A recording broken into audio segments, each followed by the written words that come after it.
Moustapha maa ngi lay nuyu bu baax a baax nuyu également sama naataango yi Ndeye Mariem ak Boury Diakhaté am mbégte aujourd'hui teew fii jàkkaarloo ak le président de l'Assemblée nationale ñu ngi lay nuyu bu baax a baax monsieur Ousmane Sonko leader également du parti PASTEF. jërëjëf Boury Diakhaté bu Xalaat TV Boury maa ngi lay nuyu. maa ngi lay fay doyen Moustapha Diop di am plaisir di partager plateau bi ak vous ak sama ñaari doyen Ndeye Mariem Ndiaye ak doyen Fatou Abdou Ndiaye di nuyu également le président de l'Assemblée nationale monsieur Ousmane Sonko.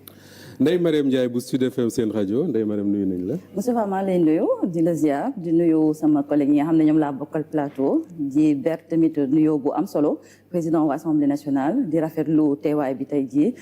ma toogal fi rajo Sud FM wante it toogal fi groupe Sud Communication.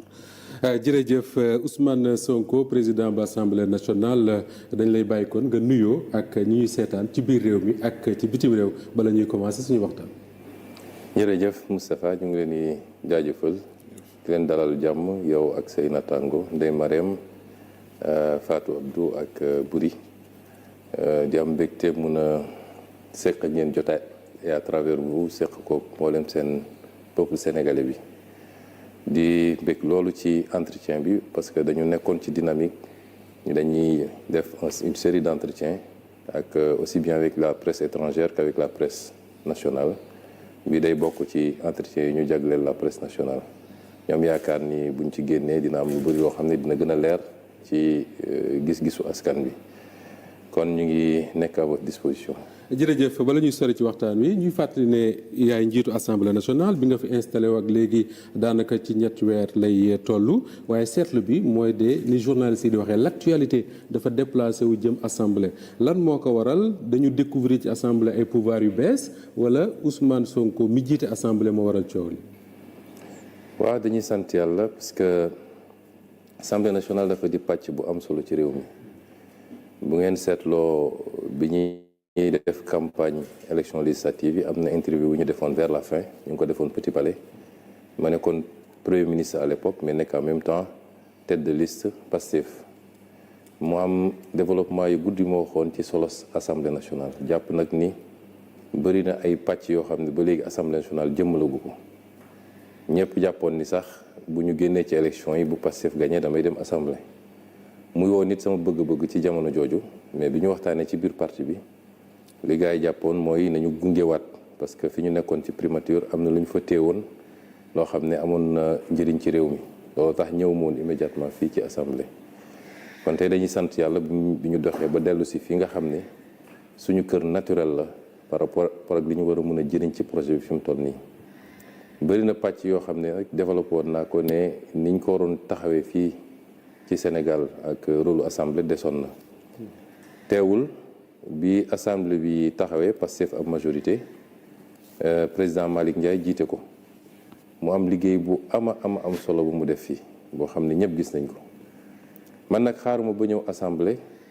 pour impulser yenn yi bi ñu paree élection yi dama réunir suñu groupe parlementaire bi yëpp ñoom ñu demoon def benn atelier à Saly pour préparer les nouveaux députés ma fekkoon leen foofu ci clôture bi li ma leen waxoon mooy vous êtes des députés du peuple mais vous faites partie d'une mouvance li ñu leen sant mooy fileeg mouvance bi mi ngi teg tànkam ci li nga xam ne loolu la ñu jaayanteeg askan wi ci programme bi votre responsabilité mooy ngeen accompagner ko mais mouvance bi bu génnee ci loolu votre responsabilité mooy ngeen freiner ko donte maay premier ministre ba di président parti bi muy benn ñaareel bi mooy dañu am lu ñu waxanteeg askan wi ci programme te loolu programme bi pendant 10 ans d'opposition dañ ko martelé bind ko ci suñuy téere wax ko suñuy émission wax ko suñuy meeting kon tey suñu yàlla may ñu am majorité exécutive am majorité législative bu ñu demee ba exécutif bi traîné ci li mu war a def yéen am ngeen sañ-sañu mën koo suppléer loolu j'étais premier ministre donc ñu installé assemblée bi avec 130 députés de Pastef le président Malick Ndiaye à la tête wax dëgg yàlla mu def liggéey boo xam ne ñëpp gis nañ ko ci fànn yëpp nag boo seetee ni mu moderniser assemblée bi ba tey gis nga saalu plénière yi ni mu mel ak ni ñuy voter vote électronique instauré fi un certain nombre de choses yu amuloon par exemple sur les procédures budgétaires assemblée c'était une zone de non-droit budgétaire c'était le président et le questeur ñooy décaisser ni mu leen neexee ñooy joxe marché yi ni mu leen neexee mu ñëw impulsé fi manuel de procédure créé fi benn direction boo xam ne dafa jagleel boppam presque ci évaluation des politiques publiques ak yeneen yoo xam ne su ma ko doon lim du jeex ñu def fi bilan boo xam ne ci 2 ans yi wax naa ko fii keroog bu doon législature yu passé yëpp def nañu le tiers de ce qu'il a fait. On aurait eu une assemblée nationale extraordinaire fi ñu toll nii ñu ko ci félicité ak ñi mu ci liggéeyal yëpp. bi ñu yegsee nag gis nañ ni ànd ak loolu yëpp am na yenn pàcc ci assemblée yoo xam ne xawoon na des à la traîne, mais loolu du sama responsabilité man président assemblée nationale. Lu jëm ci proposition de loi, c'est les groupes parlementaires ou les députés pris individuellement. dama di président assemblée mais aussi dama bokk ci groupe parlementaire bi parce que député là avant tout député boobu moo ma jox cëru président assemblée nationale may président parti aussi. Donc loolu waxtaan naa ci ak suñu parti bu baax a baax ba ñu jàpp ni l'un des parents pauvres jusqu'à présent ci li ñu waroon def ci assemblée mooy en termes de proposition d'initiative de la loi des na boo demee fu mel ni France ci l'ensemble des lois yi jaar assemblée nationale aujourd'hui plus de 70% ci député lay jóge c'est l'initiative des parlementaires. Fii nag moom fu mel ni député yi dañ du ci bëri dañ daan toog depuis des années di xaar exécutif bi envoyé leen des projets de loi. Donc loolu bokk na ci li nekkoon li xawoon na faible ci assemblée. Bokk nañ li xawoon faible aussi mooy le contrôle d'action gouvernementale parce que assemblée bi def na ñaari at pratiquement initié wul benn commission d'enquête parlementaire. Ça pose problème. Yàlla xam na ni y a de la matière dans ce pays.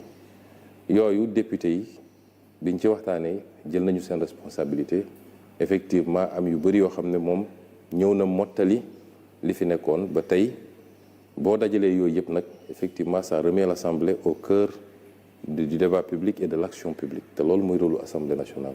Kon ñu ngi sant yàlla bi ñu mayee ñu ñëw mottali li fi ne woon et que ça ait pu permettre d'impulser une nouvelle dynamique à l'Assemblée nationale. Monsieur le Président, ñu gis ne suñ ko waxee suñ ko waxul dundin mi cher na ci askan wi démb rek lañ yokk njëgu carburant bi muy lu bees loo xam ne dafa ñëw dolleeku ci kaw góorgóorlu bi yow bi nga nekkee primature am nga ay dogal yu am solo yoo jëloon ndax tey jii gëmoon ne dogal yooyu dafa diisoon ci gouvernement bi moo tax mu dellu ginnaaw wala boog lii dañ ko doon séntu. Waaw xam nga jiiteem réew dafa war a am luy laytaay bi mooy am yërmande ci waa réew mi te décision booy jël rek na nga ci njëkk a seet l'intérêt général ou à défaut l'intérêt de la majorité de l'excellente majorité parce que c'est difficile nga am benn décision boo xam ne ça convient à tout le monde réew dafa xaw a doy waar mais lu mel ni nag njëg yi moom gisuma fu ñu naan wàññi nañu ñu ne am nañu mu arrangé wul su dee wàññi bi lorul benn secteur économique mënuñ ne wàññi nañu ñu ne am nañu mu lor donc am yërmande ci askan bi mooy nga bañ a jiital rek les statistiques et les chiffres ak liy jóge étranger ñu la koy essayer imposer pour mun la accorder des avantages loolu bokk na ci yéeg-yéeg bi jiit war a am ci réewam ci askanam. Dama wax fii ci assemblée nationale bi ma fi mujjee ñëw en tant que premier ministre ma am lu bëri lu ma wax ci affaire prix yi ci seeni stratégie nag dañuy dem dagg leen ci intéressé di essayer wax loo Ousmane Sonko lu mu waxul dama ne woon bu ñu demee ba mu métti ba ñu xam ni mënatuñu maintenir les prix tels quels boobaa nañu dellu si askan wi neen lii mënuñu ko maintenir waaye loolu yëpp am na lu ko jiitu moo waxoon nag li ko jiitu parti yooyu nañu dagg génne ko ci ñëw rek ne Ousmane Sonko annoncé woon na hausse des prix ça c'est de la malhonnêteté intellectuelle li ma waxoon mooy booy xool njëg yi nga jël njëg yi ñu yokk barki démb defe naa essence bi ak gasoil bi la te gëm naa ni leneen mun na ca topp parce que ba ñuy nguur-nguuri naan dañuy yokk njëg du tey ji daanaka bi ma génnee gouvernement ba léegi ñu ngi ci waaye li ñu doon wax mooy nañu préparer opinion bi nañu jàllale ay message buy jàll ci yenn presse yi pour préparer opinion bi ndànk moo taxoon lenn ci ñoom sax commencé génn naan subvention bi jóge na 200 xaw ma 400 milliards dem 700 milliards te dara amu ci en réalité mais c'était un travail de préparation de l'opinion mais ci ñaari produits yooyu su ma ko jëlee comme exemple rek soo xoolee structure des prix bi dafa am plusieurs parties boo jiitee nag booy teg askan wi leen da ngay xool man état bi ban part laa jël ci sacrifice bi, ñi nga xam ne ñoom ñoo yor mbir yi ñooy importer wala ñooy jaayaat ban sacrifice laa leen demandé doog a ne peuple bi tam ban sacrifice laa ko demandé. mais ñoom bu ñuy def benn partie rek moo leen ci intéressé mooy lépp nañ ko xëpp peuple bi, parce que soo jëlee essence ak gasoil li koy déterminer condition bi ngay approvisionné wu ban marché ngay approvisionné ak ñaata ngay approvisionné benn élément la. capacité bi nga am yow pour raffiner par exemple beneen élément la te ñun Sénégal am nañ capacité raffinement. ñetteel bi nga doog a ñëw nag ci structure prix bi naka lañ koy séddalee depuis kii importé grossiste ba marge détaillant bi, mais nga dugal aussi lu am solo mooy les taxes, parce que boo liggéeyee ci produit hydrocarbures Sénégal les taxes représentent entre 40 et 52% du prix. c'est-à-dire ku dem jënd tey essence ñu ne la jaay nañ la ko 900 et quelque, entre 45 et 52% daanaka taxe la mooy li état bi di jëlaat. moo tax keroog may wax fii assemblée te indication yi laa joxoon ministre des finances ak ministre de l'énergie ne leen bu leen ma wax subvention bi kese, parce que subvention bi lenn la mais état bi day subventionné fukk daal di encaissé taxe ñaari fukk. donc daanaka subvention bi existé wul réellement parce que da nga koy neutraliser te soo libéré prix ne yokk naa prix taxe bi day yokk parce que les taxes sont calculées sur le prix. donc l'État encaisse encore beaucoup plus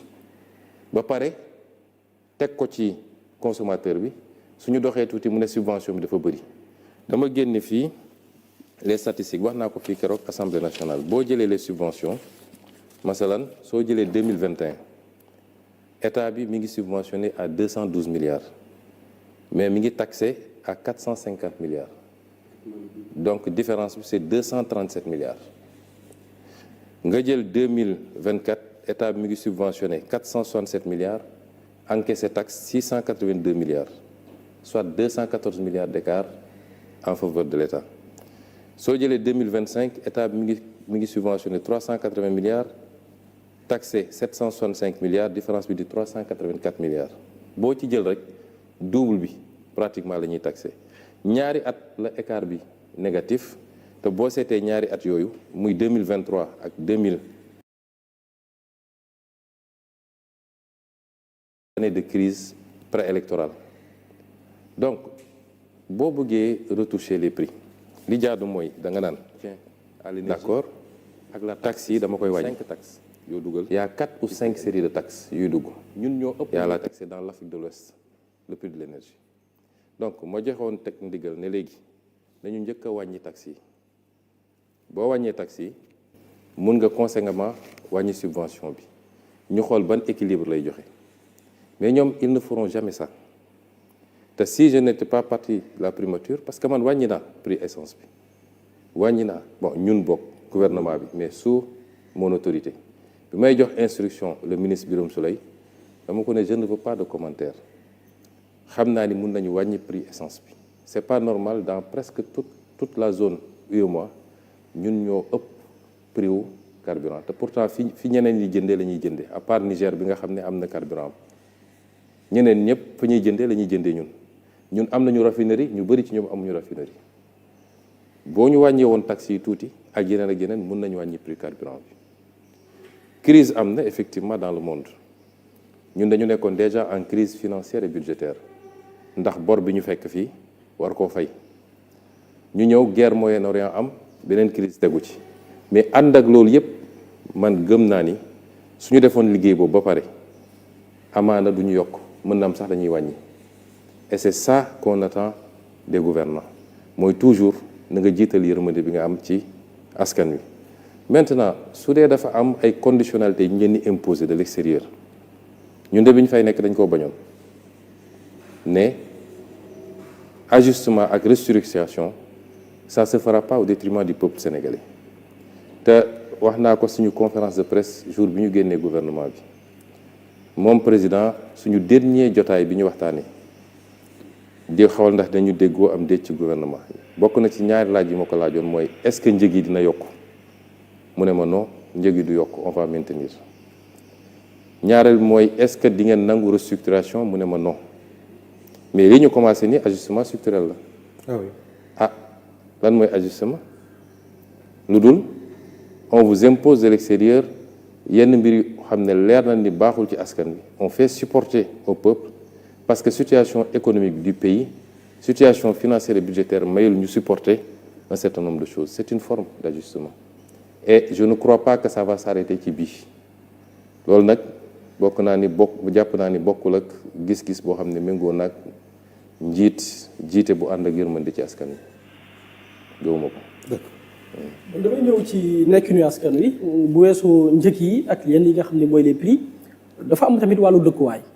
sonal sénégalais yi rawatina yenn ci ay barab yi nga xam ni arrêté woon nañ les chantiers am lu ñu leen diggoon. damay jël benn exemple muy le cas des sénégalais yi nga xam ni le plan d'urbanisme de détail muy PUD phase 1 bi nga xam ni concerné les zones Yeumbeul Nord Malika Tivaouane Peulh dafa amoon benn bataaxal ginnaaw bi la les impactés sollicités woon boo joxe woon ay ndigal. ñoo ngi ci mois de mai nga sàkk woon ci ministère des finances et du budget ñu régulariser ñi nga xam ne ñenn ñi seen i cas jot nañ leen recenser par les services de la direction générale des impôts et domaines gannaaw gi itam nga sant yenn ci ay ministres ñu def li nga xam ne mooy topp gi mais duñu gis ni par la suite au mois de juillet boobu yaa ngi nekk premier ministre primature ki la wuutu génnee benn bataaxal boo xam ni dañu lancer une procédure bi nga xam ni dañuy def une main levée par rapport ak suspension de ces chantiers là concerner les mêmes zones même si ça concerne d'autres zones comme BOA hangar des pèlerins mais bi ma gën a intéressé mooy bi nga xam ne xëy na sénégalais yi nga xam ne dañu néew doole muy Guédiawaye Yeumbeul Malika Tivaouane Peulh ñu gis ni yenn ci ay impacté man am na ñu ma ci joto rapproché ñu ne ci PUD boobu noonu muy phase 1 bi gisuñu PUD mais aussi gis nañ ne am nañu tàmbalee liggéey ba ñu jot quitus de main levée mooy ñi nga xam ni dañ leen ràññee soit ay politique lañ wala soit ay boromi doole ay këru liggéeyukaay la ñu yor ñoom ba tey mënuñu démarrer seeni chantier est-ce que processus boobu noonu fekkoon na la primature wala bu fekkee ne am na ginnaaw gi yan mesure ngeen ci fas yéene jël en tant que président de l'Assemblée nationale parce que ça yaa ngi tudd mbiru commission d'enquête parlementaire. man mois de juillet lañ def main levée bi juillet 2026 bon j'étais pas à la primature parce que da nga ne boobu yaa ngi primature juillet 2026 j'étais à l'Assemblée je suis venu ici au mois de juin ou mai donc j'étais plus à la primature damay fàttali nii bi ñu ñëwee man maa jël sama responsabilité taxawal ñaari commission benn bi nekk ministère des finances benn bi nekk primature pour ñu saytu lépp lu jëmoon ci li ñu def ci suuf si et loolu dafa àndoon nag ñu aj yenn lotissement yi liggéey bi def nañ ko ni ñu ko war a defee rapport yi génn na malheureusement bi ñu commencé exécuter rapport yi ci la li am ba ñu jóge fa gis naa nag bi ma fa jógee rek dafa mel ni gaa yàkkamti woon nañu commencé di def main levée générale moo tax commission d'enquête parlementaire ñëw parce que li ñu seetlu mooy lotissement yooyu yëpp depuis bi ñu koy waajal au niveau des impôts et domaines ak services yi ci intervenir yëpp la plupart du temps muy l'urbanisme muy les différents services des impôts et domaines ba ni mu demee CCOD ak niñ ko génnee ba commencé séddale amu ci à 90% respecté wul la loi à 90% dafa jalgati la loi loolu nag baax na commission d'enquête parlementaire saisiru ci paraxe bi ñu gaawantu bi ma fa jógee commencé di def ay main levée ak di bëgg a séddale mën na bokk ci li justifier ay député ne nañu gaaw def commission d'enquête parlementaire ànd ak nag am na lu ciy lënt ba léegi mooy bi ñu dajalee li ñu war a def commission d'enquête parlementaire yëpp yooyu nga tudd yëpp ci la bokk yoon li mu wax mooy da ngay saisir le ministre de la justice mu wax la est-ce que am na procédure judiciaire yu ci am moom daal nee na lotissement BOA hangar pèlerin ak Eogène 1 ak 2 yooyu am na benn procédure bu ci commencé au niveau du pôle judiciaire financier ba daanaka rapport bi pare na xam naa ni lotissement yooyu gars yi tegoon nañ ci bët lool nag te xam naa ne am na enjeu yu ci am mais si c'est des stratégies pour contourner it du tee lañ ci war a def nañ ko def parce que rapport yi heureusement man j'ai tous les rapports xam naa lañ fa def lépp nag on va voir yan mesures lañ fay poser te nag kenn ku ne na xam ni lu yàggul jarul def yenn yi parce que dans tous les cas la ñu diglante woon ak Sénégal yi dañ ko def su dul tout de suite nañ ko def plus tard boo ci génnee boobu yeneen lotissement yëpp nag nee nañu amul procédure bu ci taxaw ce qui fait que les commissions d'enquête vont commencer commission d'enquête yàlla yoon da koo jox ay pouvoirs yu élargi commission d'enquête mën na entendre ñëpp tous les gens qui sont concernés directeur général simple agent ministre ñëpp commission mën na leen entendre ba ci les privés yi nga xam ne impliqué nañ ci commission d'enquête mën na leen entendre fii ci règlement intérieur du bees bi may nañ commission d'enquête sax mu def ko des audiences publiques diffuser ko sénégalais yi xam li xew commission d'enquête mën na def des réquisitions à toutes les institutions publiques comme privées bancaires ak yëpp pour am les informations yi mu war a am commission d'enquête mën na saisir le procureur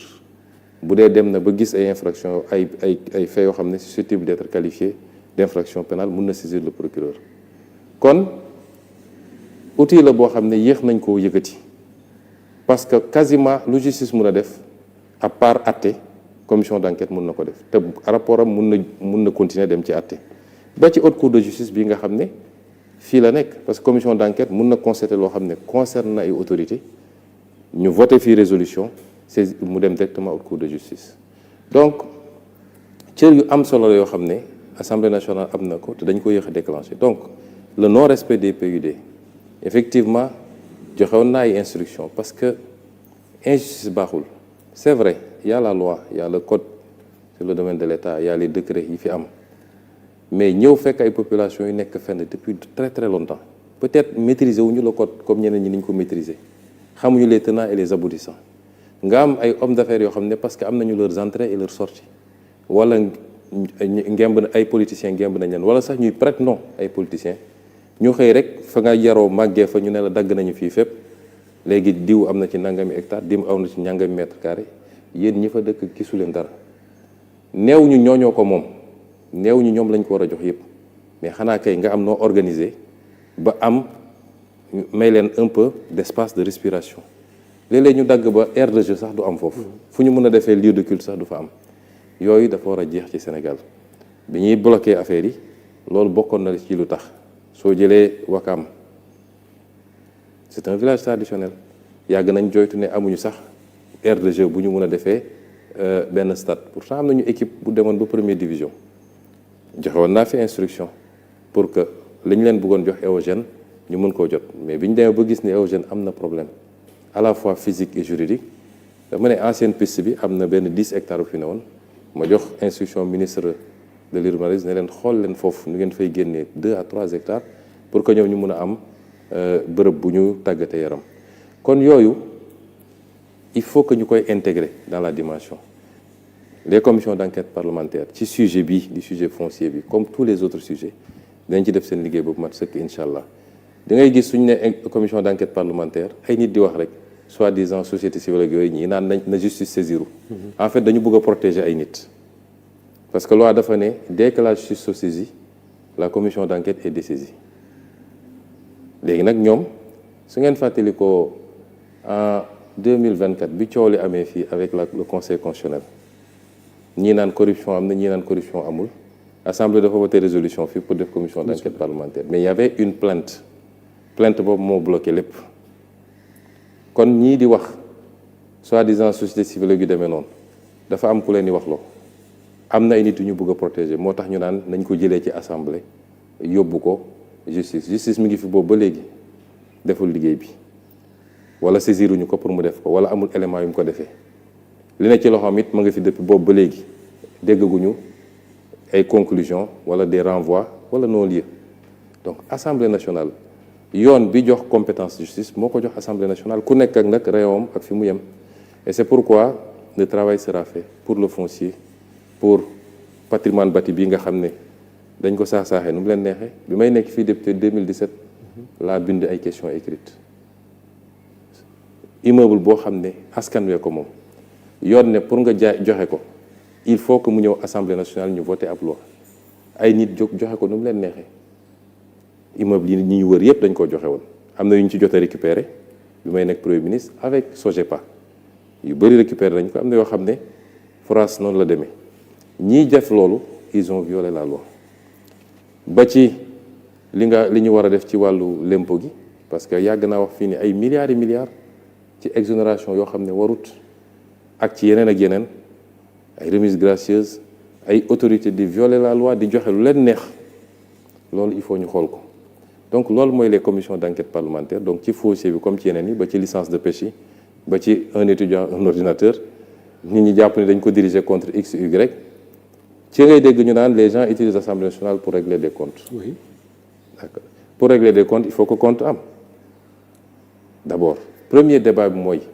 li ñuy wax compte mooy am na lu di def am na lu defu ba pare kon loolu moo waroon am d'abord ensuite Assemblée nationale constitution ak règlement intérieur nga xam ne loi organique la moo ko ne am nga sañ-sañ ci loolu am nga sañ-sañ ci loolu te ñun protégé wuñ ci kenn nag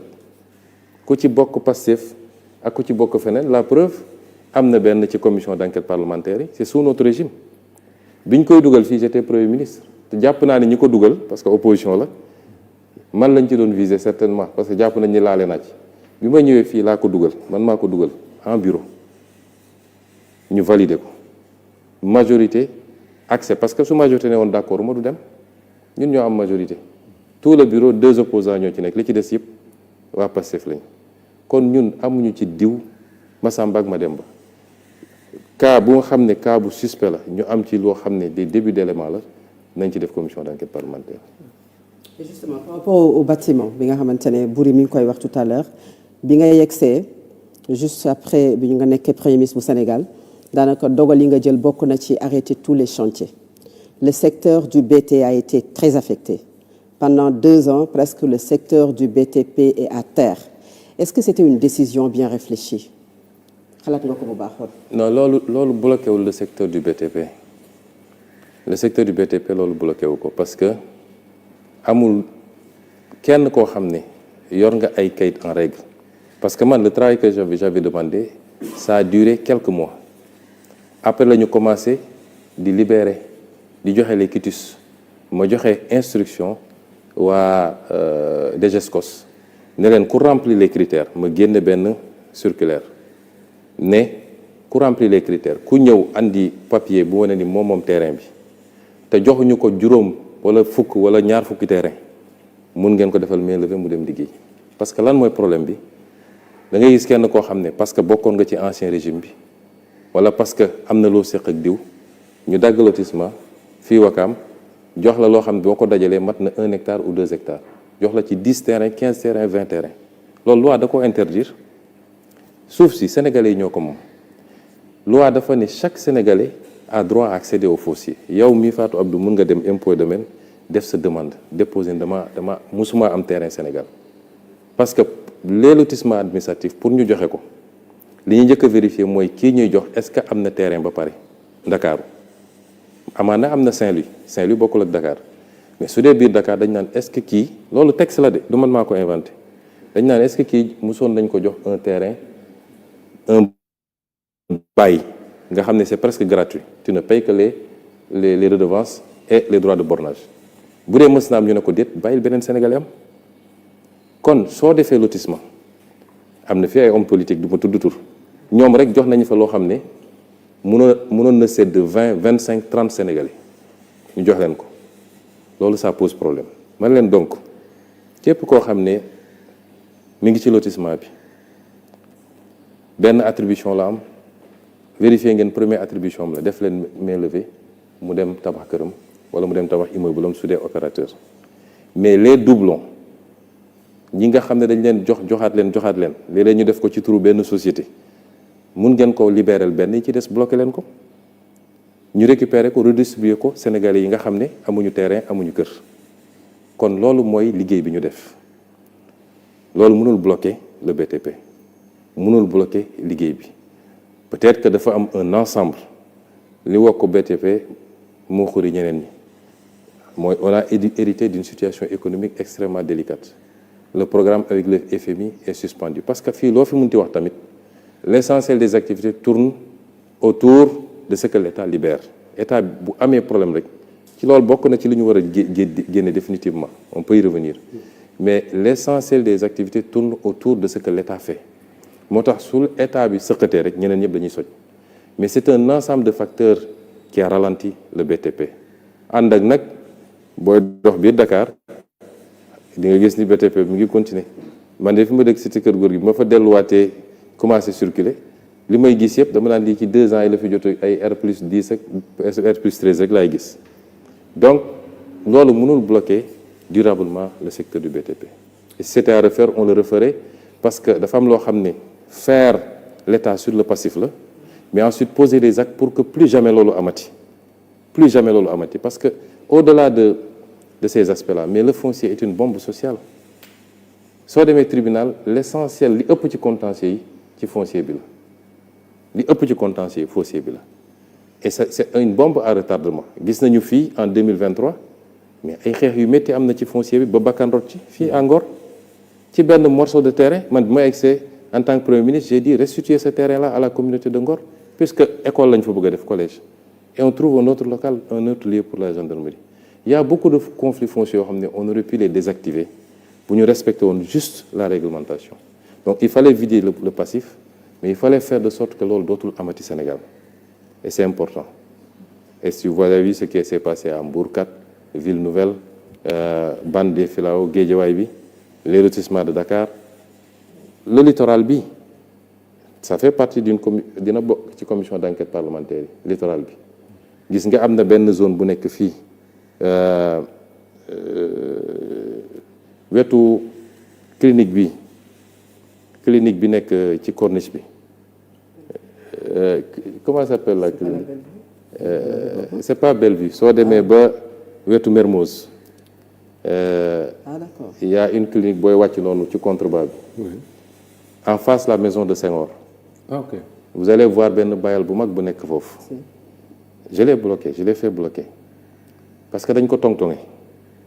et moi j'ai considéré que loolu il faut restituer ça aux Sénégalais ils ont besoin les Dakarois ont besoin d'avoir des espaces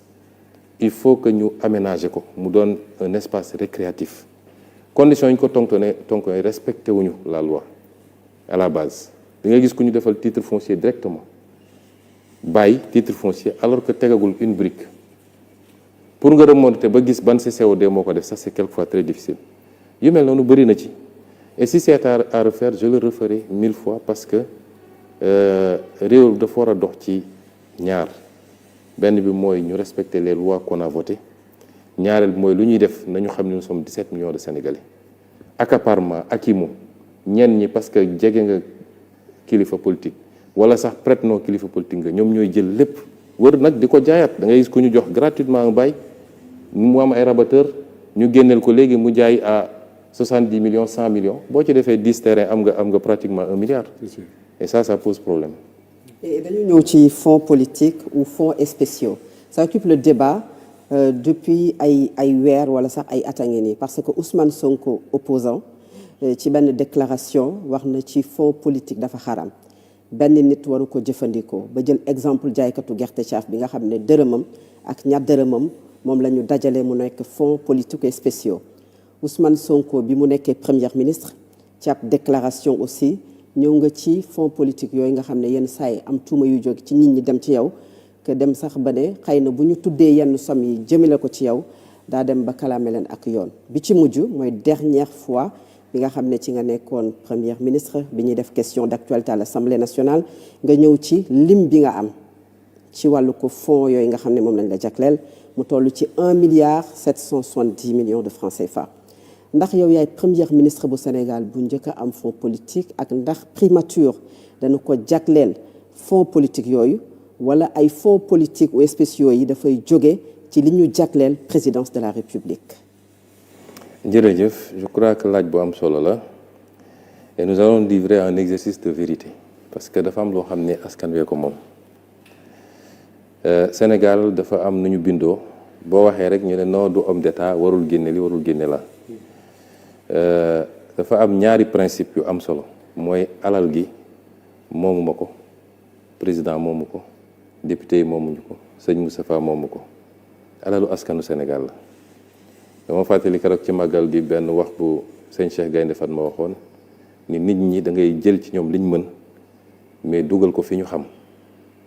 loolu transparence weesu loolu. Et c'est ça le budget de l'État. Le budget de l'État ci Sénégalais yi la ñuy jëlee seen l'impôt loolu il faut Sénégalais yëpp xam ko Sénégalais ñenn ci ñun ñàkk a xam état moo tax dañu jàpp ni buur moom moo tax dama naan toujours suñu sociologue yi am nañu liggéey terme buur dañ ko fi war a bannir parce que un président n'est pas un buur du dem élection buur du dàggaan kàddu askan wi buur dooleem lay am jël toog fi ba kenn ëpp ko doole jële ko fi donc ñun république la ñu nekk dañuy fay l'impôt assemblée nationale mooy consentir l'impôt dafa am le consentement de l'impôt et le consentement à l'impôt ñaar yooyu bokkul assemblée mooy consentir l'impôt consentement de l'impôt assemblée la mooy chaque année ñu wote ne autorisé nañ gouvernement mu lever tant ci impôt yi taxe indirecte lii la taxe spécifique lii la taxe directe yi lii la impôt foncier lii la ba ci jaaykatu caaf bi nga wax noonu nga xam ne bu jaayee ba ngoon am 1500 dugg jënd ceeb suukar pour dem sombil waa këram laaj nañ ko ci TVA te xamu ko xale bi étudiant bi dem jëndi carte crédit 1000 francs pour recharger laaj nañ ko ci TVA te xamu ko te li ëpp ci impôt bi mooy li ñuy wax l'impôt indolore parce que c'est un impôt indirect mooy TVA les impôts directs suñ la andilee kayit ne la da nga war a fay tant impôt foncier di nga ko yëg wala suñ la daggalee ci sa bulletin de salaire yéen ñëpp salarié yi ngeen di nga ko yëg mais am na impôt boo xam bis bu ne nga fay ko te yëgoo ko te 80% presque suñu impôt ci loolu lay jóge kooku amul ko ci mucc yelwaankat bi sax mucc ci ndax bu yelwaanee ba ngoon su duggee jënd dara day fay l'impôt kon premier bi mooy laaj nit ñi li ñu mën mais dugal ko fi nit ñi xam loolu mooy transparence ñaareel bi mooy notion homme d'État ou femme d'État barki dem damay déglu benn vidéo bu sëñ Cheikh Tidiane Sy doon wax ne léeg-léeg dañuy wax ni waxu biir néeg waxu biir kenn du ko yóbbu ci penc ba mu ne waaw ndokk ci bu mu dul mbirum penc mi mbir mu concerne penc mi yëpp lu concerne penc mi yëpp il faut ñu teg ko ci penc mi kon da nga laaj ci mbirum fonds spéciaux je crois que suñu jógee fii lu bëri dina leer ci chronologie bi nga laaj da nga laaj ndax damay wax d'abord fonds spéciaux fan la jóge ci suñu programme ñun suñu programme bi ñu duggee politique 2014 la ñu commencé wax ci li jëm ci sénégalais dañu doon wax caisse noire oui caisse noire li tax ñu ko wax caisse noire mooy lu kenn amul visibilité c'est noir dafa lëndëm fonds spéciaux li tax ñu naan caisse noire mooy yoon moo ne kenn du ko contrôler kenn du ci rendre compte kon dafa lëndëm bi ñu commencé politique la ñu ne lii du yoon xaw ma man démocratie bu tax ñuy wax démocratie boo xam ne am na 1 centime bu ne ci budget bi te kenn du ko contrôler amut ñu wax ko suñu programme commencé ko wax ci émission yi ku remonté samay émission bi ñuy door politique di nga ko fa gis bi may présenté sama livre en 2018 en tant que candidat fii place de l'Obélisque ñu laaj ma ci fonds spéciaux yi ma wax ci wax ji dañ koy dagg nag moom yow sax xam nga koo dagg tuuti yem ma ci ne araam na dama ne bu dee dañuy votel nit ay crédit nga am sañ-sañu def ci lu la neex te doo rendre compte bu la neexee nga jël ko jox ko say mbokk bu la neexee nga dugal ko ci néeg sotti pétrole taal loolu araam na parce que xaalisu jàmbur la mais bu dee nag dafa am ay secteur cim réew yoo xam ne yu sensible la xam nga doo espionner naan Sénégal bind na temps ci budget parce que day espionner un pays étranger réew moo gis am na ay services de renseignement partout dans le monde mais loolu doo ko bind ci budget am na xeetu ngànnaay yoo xam ne doo ko bind ci budget soo koy jënd loolu am na ci réew yu nekk mais dañ ko war a contrôler buñ ko contrôler dagan na buñ ko contrôler wul ci man araam na ma wax loolu ñu dem ba ma nekk candidat 2019 ci suñu programme ma bind ko ci lan la ñu bindoon dañu ne nous supprimerons les fonds dits politiques et les remplacerons par des fonds spéciaux votés à l'Assemblée nationale pour les opérations ultra sensibles telles que l'armement, les missions secrètes par exemple. Nous soumettrons les fonds spéciaux à un contrôle spécifique et a posteriori par une sous-commission composée des membres assermentés, à savoir 2 députés de la Commission des finances, issus de l'un de la majorité et l'autre de l'opposition parlementaire, et 2 magistrats de la Cour des comptes. en plus du président de la commission. Ça c'était mon programme Jotna 2019 gis nga ni ñu ko bindee nii lañ ko bindewaat ci programme mu Diomaye 2024 parce que suñu programme Jotna mooy programme Diomaye 2024 daanaka amul lu ci soppiku kon lii dafa dépasser la personne de Diomaye ou la personne de Sonko. Ça concerne le parti Pastef ak li muy bëgg-bëggam ci transparence parce que li tax sénégalais yi bëgg Pastef lan la mooy li ñu yaakaar ci ñun transparence njub moo tax ñu bëgguñu. Alors loolu mooy premier élément bi. Ensuite ñu ne il faut ñu contrôler ko boo demee fu mel ni France am nañu ay fonds spéciaux. Président de la République de France amul fonds spéciaux du gérer fonds spéciaux primature moo am fonds spéciaux en France ñoom bi ñu doxee ba ci yàgg dañ ne mënuñu jël et le premier ministre ne gère même pas les fonds spéciaux c'est son secrétaire général qui gère les fonds spéciaux en réalité mais ñoom bi ñu demee ba 2021 seen loi de finances rectificative 2021 dañu dugal article 154 en France lan la ñu wax dañu les dépenses faites sur les fonds spéciaux inscrits au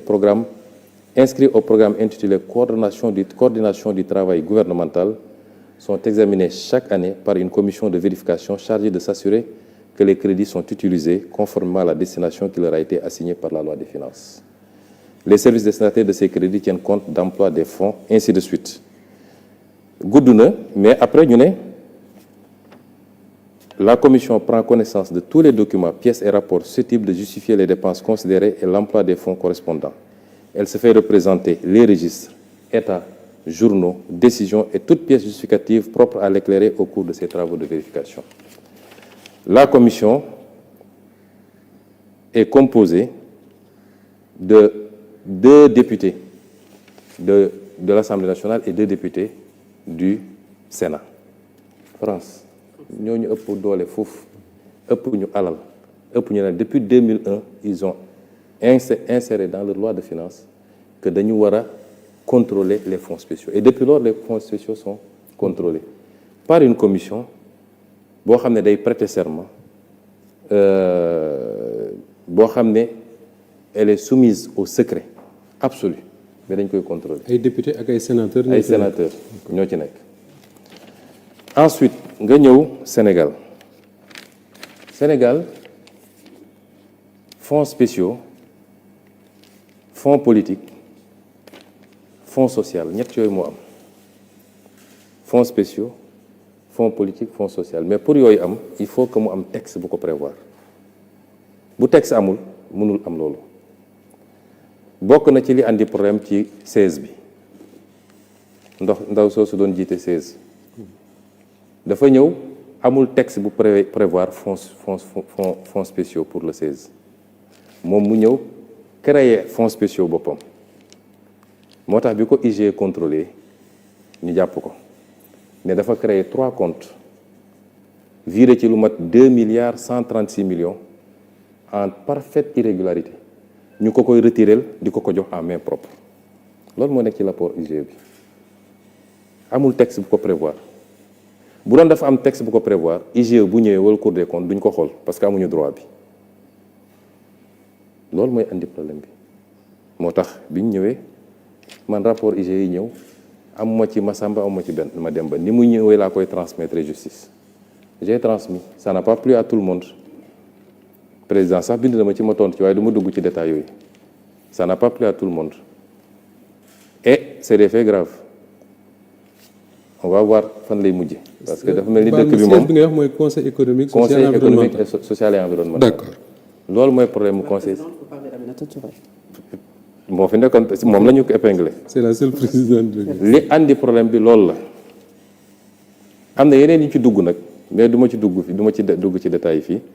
ci lenn ci li may boole ak président parce que dama bëgg Sénégal yi xam ni man président politique boolewu ma ak moom. créer parti boolewu ma ak moom na créer 50 000 partis loolu terewuñu nelaw li ñu boole c'est les questions de transparence les questions de souveraineté yi nga xam ne mooy le fondement de notre action politique bref ensuite dama ne il faut texte prévoir ko ñu dugg ci primature balaa mi dugg ci primature ma dugg ci primature dama ne nit ñi nee nañu primature amul fonds secret c'est faux. primature dafa am fonds secret boo xam ne fonds boppam la bu bokkul ak président de la République. lii c'est le décret 2004-1186 portant création et fixant les règles d'organisation de fonctionnement du programme de gestion de la paix en Casamance. C'est un décret de 2004 Abdoulaye Wade moo ko signé woon. C'est important ma wax ko parce que comme ils sont toujours de mauvaise foi bu ñu nee règles d'organisation et de fonctionnement du programme de gestion de la paix en Casamance rek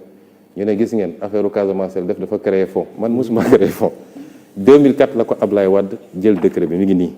je vais vous donner le décret après parce que lii dafa war a public. lii du lu secret c'est un décret signé contresigné et publié au journal officiel. lan la décret bi wax il est créé au niveau de la primature un programme dénommé programme de gestion de la paix en Casamance. Le programme placé sous l'autorité du Premier ministre est dirigé par le chef du service de l'administration générale et de l'équipement de la primature. Pour la mise en œuvre de ces activités, le programme dispose des ressources publiques de l'État sous forme de crédits inscrits au budget de l'État. Il est institué une procédure spéciale de mobilisation des crédits du budget de l'État destinés au fonctionnement et aux activités opérationnelles du programme.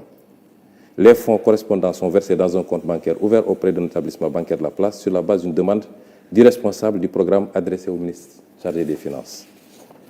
ñu teg ci nag te fii mooy problème bi par dérogation aux dispositions du décret numéro 2003-101 du 13 mars 2003 portant règlement général de la comptabilité publique, les dépenses prévues pour le fonctionnement et les activités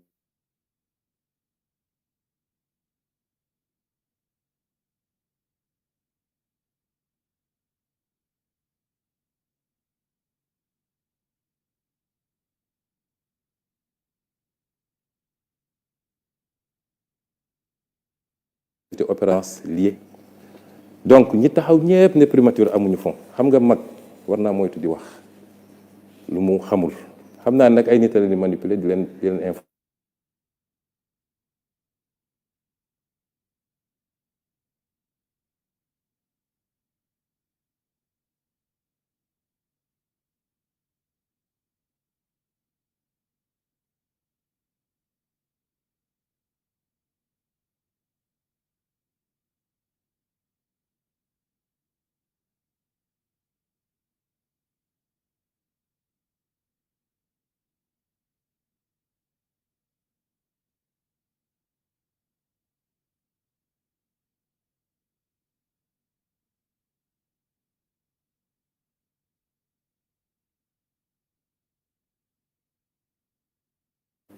Alors ñu ne léegi ni mu amee primature la amee présidence de la République lan mooy fonds la présidence de la République a un fonds de 7 milliards 956 millions te la ñuy nëbb Sénégal dañ ko war a xam 7 milliards 956 millions 296 mille 2024 fonds bi egg na 11 milliards et quelques 2024 waaw lan moo ko waral mooy bi ñu yegsee président dafa ne bi mu ñëwee fekk na ki ko fi jiitu woon vidé fonds bi yëpp kon moom fekku fi fonds lu mel noonu am na primature te dinaa ci ñëw loolu tax li assemblée nationale proposé am solo bañ yu mel nii amati mooy nañu xam fonds bi fan la dugg donte une commission restreinte et secrète qui prête serment moo koy vérifier mais ñu bañ a may nit ñu ne jox nañ la 7 milliards wala 3 milliards wala 2 milliards nga mun koo vider nu mu la neexee yow dem politiquer ko wala jëndi say immeuble looy demee noonu loolu moo tax li ñu proposé am solo ñu ne 2024 bi ñu ñëwee ne nañ fekk ñu fi dara te foog président am ay fonds ma préciser aussi que ñun waxuñu fonds warul am dafa war a am dama gëm sax dañ ko war a yokk mais na transparent rek ñaar yooyu bokkul fonds bi dafa war a am muy fonds sociaux yi muy fonds à vocation sociale muy les fonds secrets parce que ma jox la ay misaal yu ndaw les autorités sont saisies régulièrement mais naa ci dellu si après ci ay cas sociaux yoo xam ne mën na laaj intervention. am na nu ñu ko mën a organiser nag ba du doon affaire président de la République wala affaire premier ministre parce qu'on a un ministère dédié en réalité. Et c'est pourquoi ma préciser que aussi cette loi qui a été proposée sur les fonds sociaux, il y a une deuxième loi qui est sur ma table. dama bañoon embouteillage am boobu c'est sur bi ñu proposé pour les fonds secrets am na une deuxième loi pour les fonds spéciaux les fonds sociaux du moins. am na une deuxième proposition boo xam ne certainement d'ici semaine prochaine bureau assemblée nationale dina ko examiner. donc présidence am na ay fonds primature am ay fonds mun naa la jox les fonds de la primature 2012 ba tey ji ñi ne amul woon 2012 il y a eu 2 milliards 960 millions sur l'année 2013 1 milliard 930 2014 540 millions 2015 2 milliards 028 2016 2 milliards 772 2016 2017 2 milliards 502 2018 2 milliards 190 2019 2 milliards 061 te boobu supprimé woon nañu primature su ngeen fàttali ko mais secrétaire général du gouvernement lañ doon affecté les fonds te dina am beneen incongruité bu may andi 2020 foofu la am lu bizarre parce que 2020 daanaka egg nañu 5 milliards 745 millions 2020 2021 1 milliard 450 2022 1 milliard 225 2023 1 milliard 122 2024 man li ma concerné c'est 1 milliard 150 millions mais dama ñëw sama DAGE bi ñëw ne ma fekk fa ab DAGE ma ne gars yi utal leen ma DAGE bu jub bu gëm yàlla may ut ba am koo xam ne am naa yaakaar ci moom ma andi ko nommé ko ñu toog tuuti mu ñëw gis ma ne ma y a un problème ma ne quoi mu ne ma entre mars et avril ils ont pompé plus de 3 milliards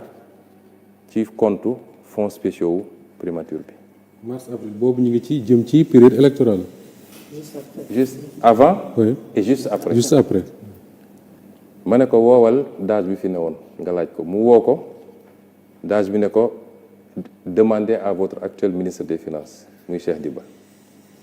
ma jël sama téléphone woo Cheikh Diba ne ko lii gis naa ni pompé nañ lu mat 3 milliards et quelque te loolu ëpp na dotation wu compte bi sax bi ñu laajee waa ji nee na ñu laaj la yow li tax nag mu ne ñu laaj la xaw ma ko mais je veux qu'on me fasse le point sur ça parce qu'il faut qu'on me dise fan la xaalis bi dugg ba may génn primature ils m'ont pas dit fan la xaalis bi dugg ci 2024 bi 2025 on a 2 milliards 090 millions et enfin 2026 1 milliard 870 millions léegi ñu wax ni Sonko dafa def ba demander relance. Je vais vous dire ce qui s'est passé. Après, je vais vous dire comment j'ai géré ce fonds. Centime par centime. Donte fonds bi li ma leen wax aw ma obligation justifier ko. liiral naa leen. Mais bi ñu toogee fin 2025 on s'est rendu compte qu'il y a des problèmes qu'il fallait régler. Parce que man j'ai jamais pris 1 franc de ce compte, ni pour moi, ni pour mon parti, ni pour ma famille, ni pour mes amis. musuma laal compte bi musuma DAGE bi mu ñëwee dama ko njëkk ne compte bi réclamé naa texte yi ministre des finances envoyé na ma la justification le décret yow sa bopp andi nga ma décret waaye bu amul contrôle nit ñi am na contrôle yàlla parce que c'est l'argent des Sénégalais. Première règle, ne me remets jamais de l'argent. Je ne toucherai jamais de l'argent, moi. Parce que compte yëpp ni ñu ko doon fonctionner mooy premier ministre yi fa ne wala président assemblée fii fonds sociaux la amul ay fonds secrets dañuy yëkkati un montant chaque mois jox ko moom nag mu xool nu mu koy kii su soxlaatee ne jox leen ma ne ko je ne toucherai jamais 1 franc bu mës a ñëw ne ma 10 millions ngi nii wala 20 millions ci sac teel lu ñu war a def na am traçabilité ba ci les dépenses sociales dama ko ne bul mës a jox xaalis nit bu dee ordonnance na andi ordonnance bi nga yónnee ñu dem jëndi ko pharmacie bu dee ku feebar tëdd hôpital nañ la andil facture bi nga dem fay directement ci hôpital wala ci clinique ba bu dee ku ñu war a génne ci loyam na la agence bi envoyé nañ la andil commandement agence bi nga dem fay parce que nous sommes tous sénégalais. nit mun na créer dossier médical fekk dara jotu ko nit mun na feebar sax nga jox ko xaalis liquide mu dem régler ko leneen continuer ak feebaram ma instaurer des lois bi ñu demee ba fin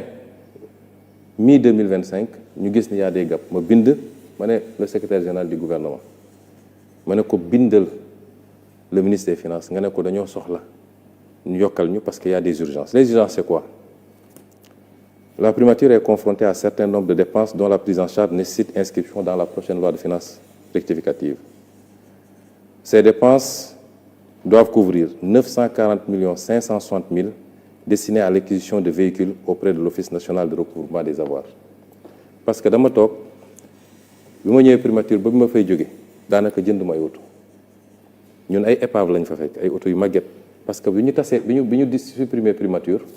tout le patrimoine de la primature dañ ko tasaare woon man bi ma ñëwee affaire étrangère ñoo ma jox oto bi ma doon circuler sama waa sécurité damay génn ak ñoom di dem Touba wala dem fii ñu paan ci autoroute la Touba bi ñu wax ma leen du ma jënd oto parce que la situation du pays ne le permet pas ma toog ñu ne ma ONRAC l'Office national de recouvrement des avoirs criminels am na ay oto yu ñu saisir yu bëri yu bees tàq dañ koy jaay te oto bi ci nekk presque moitié prix lañ koy jaayee ma ne ah loolu c'est intéressant parce que yàgg ma ne dage man daal xaalis biens yi ñu nangu ci ay nit dama ko xaw a seexlu mu dellu si ne ma yow ñun buñ ko jëndul keneen na koy jënd rek ma def calcul bu gàtt ma ne bien bi su ma ko jëndee permettre naa état am ay véhicules mais xaalis bi delloo naa ko ci état parce que ONRAC bu ko jëlee trésor public la koy delloo muy un montant de 940 millions pour 27 véhicules neufs des 4x4 mun naa la génneel cotation auto bu nekk mi ngi nii boo xam ne ONRAC moo ko def man leen léegi passer par les procédures ba ñu am li ñu war a am yépp ils sont passés par les procédures ñu am délibération conseil d'administration ONRAC bi ñu notifié ñu ko ci la ñuy doog a jël auto yi pratiquement bi may jógee primature la ñuy livrer auto yi jotuma ko sax séddale muy 940 millions. Ensuite, 87 millions pour la couverture budgétaire du marché relatif à l'évaluation et l'audit technique et financier du programme décennal de gestion des inondations. 100 millions liés à la prise en charge des activités du comité de commémoration du massacre des tirailleurs sénégalais de Thiaroye 44.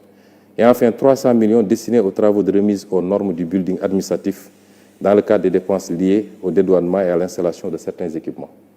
boobu amoon nañ fi sax début d'incendie encore fii ci building bi yàggu la ñu ne ñu il faut ñu terminer liggéey bi parce que gis ngeen conditions yi ñu ko récupérer c'est ça li ñu demandé augmentation amu ci dërëm boo xam ne te lépp ay facture la bu ñu jógee ci loolu ma wax leen léegi les fonds de la primature dama wax le DAGE ma ne ko 15 bu ñuy génne donte kenn du ko contrôler dama bëgg mu am traçabilité tey je lance un défi dégg naa ay waa société civile ne on demande ñu wax ñu rendre public fonds wu primature pourquoi commencé wuñ ci présidence de la république xam nga mauvaise foi weesuwul loolu Sénégal nit ñi doy nañu waar jiitaluñu yàlla ci leen dañuy cibler benn nit bëgguñu ko parce que man awma affaire ak ñoom en réalité man fricoté wu ma ak ñoom jëflante wu ma ak ñoom parce que dama nekk ci sama siège ñu nekk seen siège am ñoo xam ne musuñoo dem ne peuple bi faites-moi confiance confiez-moi le pays mais jàpp nañ ni ku toog ñoom ñoo war a diriger ñoom ñoo la wax naka ngay yore réew mi loolu nag ce sera pas avec Ousmane Sonko loolu tax nga gis seen il ne me supporte pas mais tant mieux mais ku naan kay tu veux la transparence sur les fonds commencez par le plus gros fonds et je lance un défi ici nañu teg disposition bi ne les fonds ne sont soumis à aucune justification nañ ko lever ñu jël les 10 dernières années les fonds de la présidence les fonds de la primature ñu ñëw ñu andi IGE wala Cour des comptes mu càmbar ko je serai le seul à justifier chaque centime fan la dugg dégg ngeen fii ñu bëri bi ñu leen ne fan nga jëlee xaalis dañ ne dama doon gérer ay fonds gérer fonds taxul nga am xaalis parce que fonds bi donte ne nañ duñ ko contrôler mais dafa am lu ko jublu woon mooy na dellu ci njëriñu askan wi c'est pas pour nga dugal ko sa poche wala nga may ko say mbokk wala nga dem defee ko politique. Donc je lance un défi na ko peuple bi demander exiger ko ñu ubbi un audit des fonds muy fonds politique muy fonds social fonds secret wala fonds spéciaux muy les fonds politiques lépp ñu auditer ko man Ousmane Sonko du am fukki dërëm boo xam du ma justifier fan la dugg avec pièce à l'appui. Donc loolu je tenais à le dire maintenant c'est une opportunité ma wax ko fii. Peuple sénégalais moo war a réclamer parce que débat bi day am ñoo xam ne dafa mel ni ñoom moom Sénégal quelques membres de la société civile quelques politiques la question elle est très simple peuple sénégal est-ce que bëgg na ñu continuer di jox ay nit xaalis boo xam ne kenn du ko justifier wala bëgg ko moom président de la République moo taxaw fii ne dañu war a contrôler les fonds secrets tey muy ñëw di invoquer ay c'est du domaine du règlement ay on veut me priver de ceci déedéet bu dee transparence rek moo ko tax a jóg la loi bi député yi dugal fii dañu ne fonds bi warul financer activité politique warul financer enrichissement personnel li tax fonds bi jóg nañ ko yemale ci loolu loolu kan la mën a gêner tout le monde devait applaudir ma daaneel nag ci benn jeunesse bu ndaw parce que dañ naan dafa dem ba jógee primature doog a wax affaire fonds yi fii fekk naa fi des fonds sociaux qu'on est en train d'encadrer que El Malick Ndiaye avait déjà encadré parce que bu njëkk bi weer wu ne dañ doon génnee ci liñ ma expliqué fii 40 millions yi ñuy teg ci loxo président assemblée nationale pour boppam ak 25 millions yoo xam ne pour mu jàppale cabinet bi El Malick mu ñëw def ko dindi delloo fonds yi ci trésor su ay demande amee ñu xool ko suñu validé ñu jaar ci procédure yi joxe kon man d'abord xaaruma ba jóge fa bi ñu toogee rek j'ai dit au président am na engagement yu ñu jël il faut ñu respecter ko am na ci yoo xam ne nag presque suñu engagement yëpp dañu ne ci tel nombre d'années lañ koy def par exemple les fonds spéciaux dañu ne woon dans les 3 premières années dinañu changer dinañu encadrer les fonds spéciaux mu ngi ci programme am ma ne ko yii il faut ñu respecter ko mais kilifa boo nekkee ak moom da nga koy may tuuti temps ma toog di observer demul j'ai relancé une fois toog jàpp sama njàmbur ba mois de septembre 2025 Guy Marius Sagna déposé fii un projet une proposition pour l'encadrement des fonds spéciaux mu yégal ma ko en tant que président du parti moo ko ne ko Guy tegal ci suuf am na lu may nekk man mii parce que su ma sañoon exécutif mooy porter affaire bi parce que engagement exécutif la mu ne ma d'accord naa la ko ma dem gis président fekk ko bureau ma ne ko président député yi déposé ñu ngi bëgg a déposer benn proposition de loi mais soo amee dina ñaaw lool parce que yow yaa jël engagement bi sa programme la ne donte sa programme ñun ñëpp la engagé kon su ma sañoon mooy nga kii mu ne ma oui mais pourquoi ils veulent faire ça nangam ma ne ko d'accord ñu toog tuuti man ma dem toog dajale ay kàngam ñoo xam ne seen xam-xam dafa màcc yi ñu remonté def benchmarking xool li xew ci yeneen réew yi yemuñu ci loolu ñu xool li xewoon fii parce que président Mamadou Dia su ma la génne woon texte bi président Mamadou Dia voté la woon ci affaire fonds spéciaux yi moom réglé woon na yëpp après lañ ko yàqaat ñu defar suñuy texte ma ñëw parce que constitution moo ne l'initiative de la loi appartient au président au premier ministre et à l'assemblée donc premier ministre am na initiative de la loi ci noonu laa jàllale woon la loi sur les questions d'homosexualité affaire u ñaari tur yi ma defar sama projet de loi jox ko secrétaire général du gouvernement ne ko programmer ko ci conseil des ministres bi di ñëw le mardi soir président bi mu jotee programme bi mu woo ma ne ma pourquoi nga bëgg a jàllale une loi sur les fonds spéciaux ma ne ko mais parce que dañ ko war a jàllale ñoo ko diggoon Sénégalais yi mu ne ma non il faut qu'on en parle le lendemain on s'est vu avant le conseil des ministres mu expliquer ma ne ko d'accord man bëgguma xëccoog yow je retire mais il faut ñu jàllale loi bi ça c'était au mois de mars je crois ñu toog ba avril dégguma ba dara bougé ma defaat sama projet de loi dugalaat ko cette fois-ci bi ñu xëyee le matin parce que conseil des ministres il y a le pré-conseil avant le conseil bi ñu ñëwee pré-conseil mu gis affaire bi ñu posé débat bi il y avait le secrétaire général du gouvernement Boubacar Camara lii ma wax dafa am seede am son directeur de cabinet am le secrétaire général de la présidence de la République am le ministre d'État Aminou Lo ñu toog mu ne oui mais pourquoi et cetera ma ne ko c'est un engagement il faut que ñu jàllale ko mu mer ci loolu nag je vais pas entrer dans les détails de li mu wax mais neexu ko ma ne ko mais sëñ bi yow man je comprends pas en quoi ça peut gêner man suñu la joxee fonds politique bu 100 milliards sax c'est pas mon problème mais nañ ko encadrer ba ñu xam 100 milliards yi fan la dugg je ne vois pas pourquoi nga ciy mer comme j'étais premier ministre mu ne non il retire ça parce que c'est lui qui arrête le programme malheureusement l'ordre du jour du conseil des ministres donte man am naa droit pour am projet de loi mais moom mooy arrêter l'ordre du jour mu retirer ko j'ai dit y a pas de problème et du ma ci doon wax naruma ci woon wax moom bu demuloon télé ci interview am boobu ba defe naa yaa nga fa woon moo njëkk wax ci fonds politique yi mais way ñoo waxoon lii mais mënatul ne parce que dugg na fii génn na fii ma ne man comme moom ubbi na débat bi dinaa ci wax ci laa ñëw fii assemblée nationale wax ci muy sa dàq. bi ma ci waxee ba ñibbi laa ne sama soxna takkal bagage yi parce que ngoon guddi du ma fekk te effectivement ci lañ ma convoqué pale dàq ma c'est pour ramener les choses man jotewuma ak président ay affaire politique parce que man politique amul ku ma ci ragal fii Sénégal maa ngi sant yàlla mais c'est des questions de transparence des questions de gouvernance de bonne gouvernance des questions liées à la souveraineté sur nos ressources yu mel noonu mooy suñu problème. D'accord alors yaa ngi wax ci fonds bi ak lu mu war a def or dama dégg sànq bi ngay lire le décret signé par le président Wade contresigné par le premier ministre Macky Sall xaw ma man maa comprendre mais on parle d'un programme spécial pour la Casamance. lan moo tax ñu bëgg ko tuddee maintenant des fonds politiques nga mën ko utiliser jox di ci def leneen lu bokkul ak li nga xam ne moom la ñu wax ci décret bi. non li ñu ci def yëpp day am lien avec ça. D'accord. Parce que aujourd'hui dans les missions qu'on fait dans le travail qu'on fait on a besoin d'outils pour travailler. On a besoin de moyens pour travailler am na yoo xam ne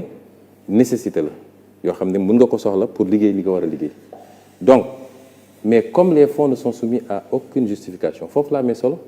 tey suñu installé woon la commission bi ñu bëgg fii ne léegi dañuy justifier problème dootul amati et dans la loi on a dit le président ne gère plus les fonds il fait un décret de répartition encore que li ma demandé wu ma ko ci fonds boobu je t'ai dit qu'à la primature on a 3 fonds on a le fonds d'aide le fonds de secours et les aides et secours ces 3 fonds quand on dote vous voyez là quand on dote les lignes le fonds d'aide le fonds de sécurité et aide et secours boo leen boolee 270 millions 2 milliards 100 et 540 millions mooy les 2 milliards 900 donc c'est 3 types de fonds donc li ñuy demandé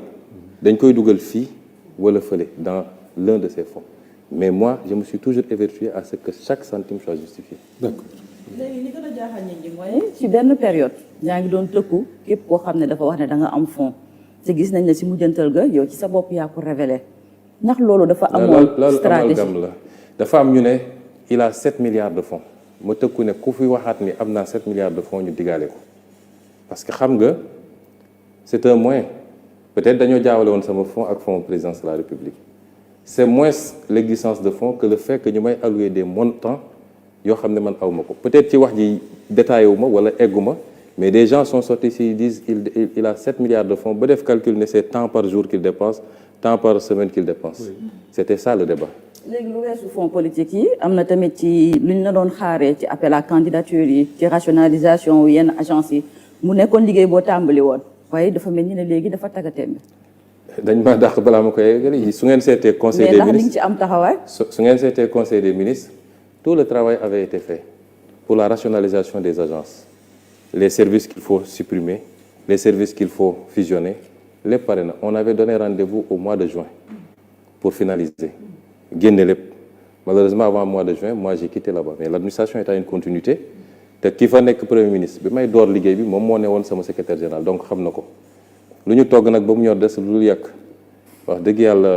bu dee ki togg dafa am urgence dem keneen mën na ñëw yàq mais le travail a été fait. mais gëm nga ne dinañ ko yàq.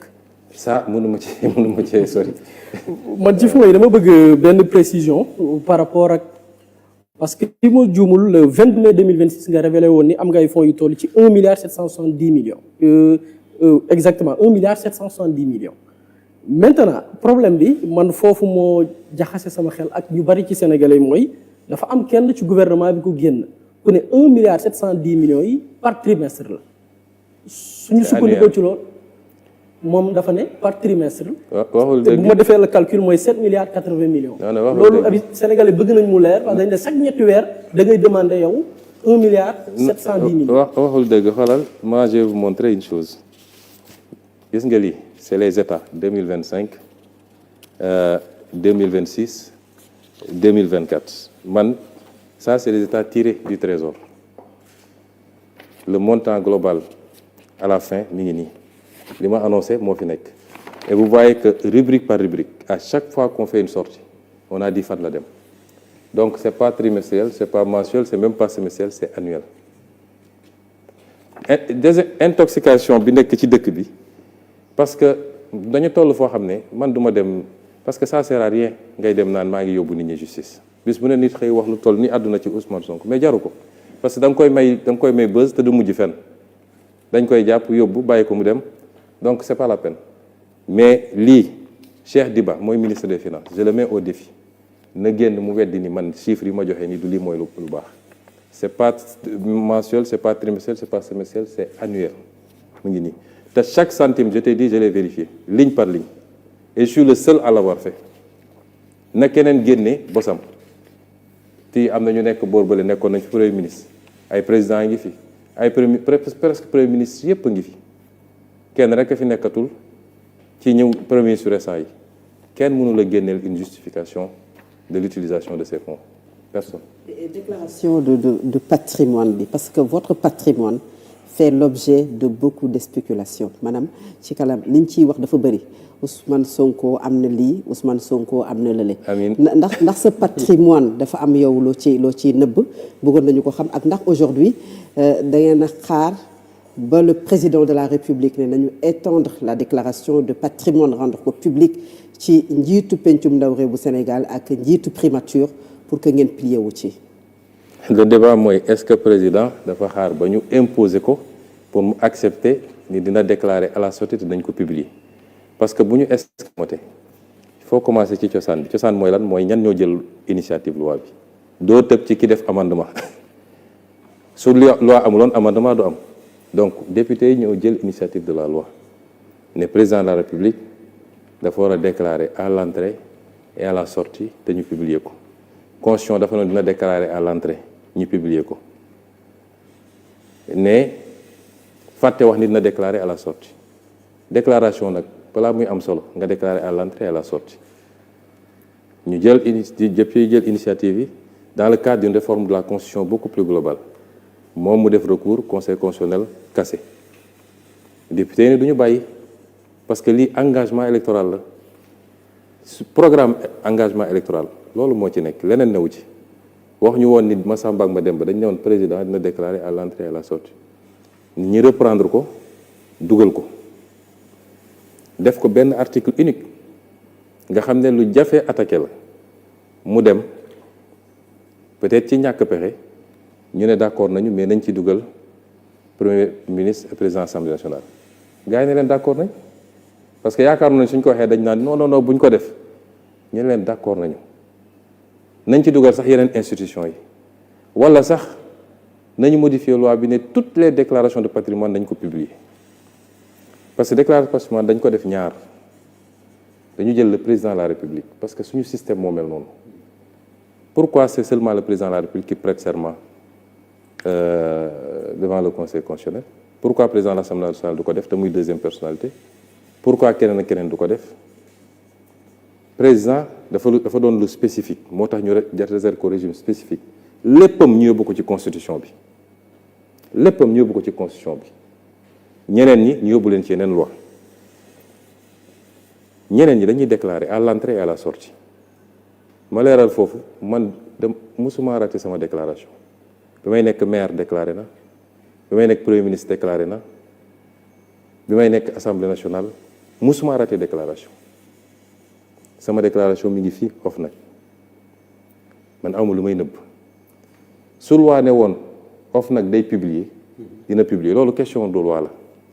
te gëm naa ni nañu modifier loi bi parce que bëri na ay yu à la pratique bëri na yoo xam ne amaana waa OFNAC ñoom seen bopp gis nañu ni problème am na donc loi boobu dinañ ko modifier li jaadu woon mooy la ñuy modifier ci président nañ ko modifier ci constitution bi les députés étaient en train de travailler pour li ñuy modifier pour les autres ñu modifier ko ca loi wu déclaration de patrimoine pour les autres loolu moo jaadu woon mais ñoom jàppoon nañ ni bu ñu nee na ñëpp déclaré rek ñun dañ naan comme peut-être dañoo am lu ñuy nëbb nañu tëj ñu leen ay wax tout de suite d'accord nañ kon à partir de maintenant ñaari waratul am recours warul am parce que loo xam ne ñëpp dëppoo nañ ci exécutif ak majorité bi kon recours warul am président warul def recours majorité parlementaire du ko def et j'espère que opposition bi du ko def parce que gisuma ban intérêt la am pour def ko. nañ une saisine du conseil constitutionnel par le premier ministre. gisaguñu ko parce que suñu saisiree conseil constitutionnel daf may bind. ba àjjuma may jóge fii jotuma une correspondance du conseil constitutionnel mais saisine warul non loolu c'est sur les fonds spéciaux. oui les fonds spéciaux. mais c'est pas pour lii exactement. donc dama ne recours warul am te ñoom xam nañu seeni pexe. même bu ñu deful recours mën nañu jaare ci yenn député opposition yi ne leen def leen recours xam nga defoon nañ ko ci sama réintégration fii mais recours warul am benn dem référendum warul am te moom président neen day dem référendum léegi yow da ngay woo peuple bi ne leen lan est-ce que d'accord ngeen man ak président assemblée ak premier ministre ñu déclarer suñu patrimoine à l'entrée et à la sortie te ñu publier ko loolu di nga ci woote référendum def ci 10 milliards ou 15 milliards. mais bu ñu dee def référendum du loolu kese peut-être y aura d'autres questions. oui mais bii lu ñu voté la ba pare yàqul beneen référendum bu ñëw mais bii voté nañ ko ba pare te sera voté à la majorité absolue donc ñaar yooyu waratul am ku ko def rek mooy yaa ngi bëgg a tappale. d'accord maintenant man sama patrimoine amuñu dara luñ ciy nëbb sama patrimoine mooy li gën a transparent xam naa ni ça fait fantasmer beaucoup de gens ndeysaan loolu ñu ngi koy wax. tey su ñu ne woon OFNAC am na habilitation pour publier mon patrimoine mën nañ ko publier man amu ci problème je ne suis pas riche daanaka dara aw ma ko pauvre non plus. je suis pauvre même je suis pauvre de. nee nañ dafa bëri. dara aw ma ko man sama patrimoine ma wax la fii sama salaire moo ci nekk salaire bi ñuy fay fii ma bloqué woon ko te amoon ci yéene bu eggee benn montant ma jox ko les victimes loolu moo nekk ci sama patrimoine kër gi ma am fii cité kër góor gi yéen ñëpp xam ngeen ni dama ko joxe donation samay soxna ak samay doom dem devant notaire ñu def ko ñu dem muté ko au niveau des impôts et domaines benn kër googu laa am te signalé naa ko ci sama déclaration de patrimoine mais nekkul sama tur am naa ñaari sagaru oto yu ma déclaré man sama patrimoine loolu la aw ma ay milliards aw ma ay centaines de millions yàlla mi ma tiim loolu mooy fantasme loolu nit ñi nag jàppal bàyyil Ousmane ak léegi mënoon naa ko génne d'ailleurs man publié woon naa sama déclaration de patrimoine en temps je me suis appauvri même bi ñu ma dàqee fonction publique 2016 dama publié sama patrimoine ne leen nag ku mun a génne lenn lu wuteeg li ma wax nii kenn ku ko mën a génne rek j'arrête la politique est-ce que tey ba tey kenn génne na ko. d'accord alors te li ma wax nii je les lance un défi nañu dem génne leneen lu Ousmane Sonko am bëgg naa nag am ay milliards moom wax dëgg yàlla waaye ci ngor ak njub parce que damaa bëgg a dimbale ay nit jaamu ci yàlla su ma sañoon dina am alal bu bëree bëri waaye yàlla mayu ma ko pour le moment. mais maa ngi dund alhamdulilah. am na ay questions yu bari yu des suñu kanam te waxtu mi ngi ñuy dàq bu baax a baax ñu bëggoon wax ci wàllu dette relation Sénégal ak FMI ak renégociation yi ñu fi annoncé woon ñu ci wàllu yenn am yi réew mi am les ressources naturelles. alors am na ñu bari ñu jàpp ne diggante Sénégal ak FMI ak Banque mondiale fan yi ñu ngi commencé di jëflante waat wala boog ñu ngi jéem ci yoonu jëflante am ñu jàpp ne Ousmane Sonko bokkoon na ci li nga xam ne mooy facteur de blocage lan ngay tontu ñooñu la. waaw newoon nañu neewoon nañu Ousmane Sonko moo tere nit ñi liggéey. Ousmane Sonko dem na depuis 3 mois gisaguma ñu lancé fi dara. Banque mondiale moo fi ñëw. Banque mondiale yàgg na fee ñëw man ñaari at yi ma nekk premier ministre recevoir naa Banque mondiale 3 reprises moom monsieur Diagana mi ko jiite di ku baax nag ku bëgg Sénégal ndax fii la jàngee suñu mbokk mauritanien la mais fii la jàngee bëri fi ay mbokk bëgg Sénégal bëgg jàppale Sénégal ma koy rendre hommage ici. lii ñu wax nii yëpp ku dem seetaan en février 2026 yàggul. su ngeen seetee di ngeen gis image bi ma koy recevoir moom toute la délégation de la Banque mondiale. lii lépp dañ ko waxtaanoon ba tënk ko Banque mondiale musul dem FMI moo suspendre programme Banque mondiale suspendrewul benn programme li ñu annoncé nii ku amul loo teg ci table bi mooy jël loolu di ko annoncé. Diagana bi mu ñëwee ànd ak délégation dañu waxtaan bi ñuy doog a toog ñu ne ko ñun de am nañu ay priorité am na ay projet parce que Banque mondiale du joxe xaalis Banque mondiale ay projet lay financé ñu ne ko am nañu ay projet yoo xam ne dañu bëgg a xool nu ñu koy tëggaatee parce que bokkul ak suñuy priorité am ay projets yu bees yu ñu bëgg a dugal donc bëgg nañu yenn enveloppe yi ñu réorienté ko mais ils nous ont dit ça ne tient qu'à vous parce que yéen a xam seeni priorité ñu commencé ci liggéey boobu avec le ministère de l'économie ministère des finances ainsi de suite ñëw nañ fi ñetti yoon ma recevoir leen bu ci mujjee février bii la kon dara beesu fi dara changé wu fi en réalité le vrai problème mooy li ñu bëgg ñoom programme avec FMI parce que looloo bloqué réew mi c'est pas une histoire Banque mondiale musul dem Banque mondiale daan toog sax ñu am ñoom ay pays fu mel ni Bangladesh ñu annulé fa ay programme dañ may yégal ne ma Sénégal na gaaw dugal dossier parce qu'il y a des crédits yu ñu annulé feneen dañ ko war a dugalaat Sénégal ils ont toujours été là dara beesu fi maintenant nag xam nga dafa am ñu doon dem ci nopp président naan ko nañu waaw gars yi nañu commencé liggéey bi nañu lancé projet yi waa ji mooy bloqué ñooñu poste la ñu bëggoon léegi am nañu poste yi du ma leen tudd mais xam nañ seen bopp toog nañu conseil des ministres mais léegi da ngeen bëgg a démarrer leen avec quoi un pays qui a hérité de plus de 119% de taux d'endettement qui utilise plus de 75% de ses revenus pour payer des dettes ñu nekk ci jafe-jafe yu kenn xamul nga ne da ngay ni démarrer léegi démarrer leen man de jóge naa fa depuis ñetti weer lan lañu démarrer brique sax tegaguñ ko parce que peuple da nga koy wax dëgg mandat bi c'est pas le mandat des gros chantiers mandat bi mandat wu rattraper li ñu fi yàq la ak le bilan immatériel mooy les questions de justice de transparence jubal jubbanti mandat bi mandat boobu la leneen loo ci mën a def nga commencé ko mais ku la ne mun naa def des choses extraordinaires ci mandat bi mooy boo moytul dina dem jaay Sénégal ci bailleurs yi jël engagement ñi fi nekk li ñu defoon parce que li andi surendettement caché bi dette cachée léegi déggatoo leen ñu coow question de sémantique la bor bu jaarul assemblée nationale ñu voté ko bor bu ñu nëbb la te loolu am na fi kenn weranteetu ko bor boobu li ko andi mooy bëgg a def ay bilan tout de suite pour am 3e mandat foog ma yëkkati ay immeuble Diamniadio foog ma def BRT foog ma def train foog ma def lii te sa capacité mayu la ko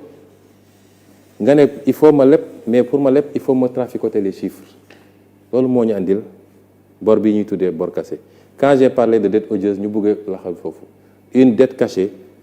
est a priori une dette odieuse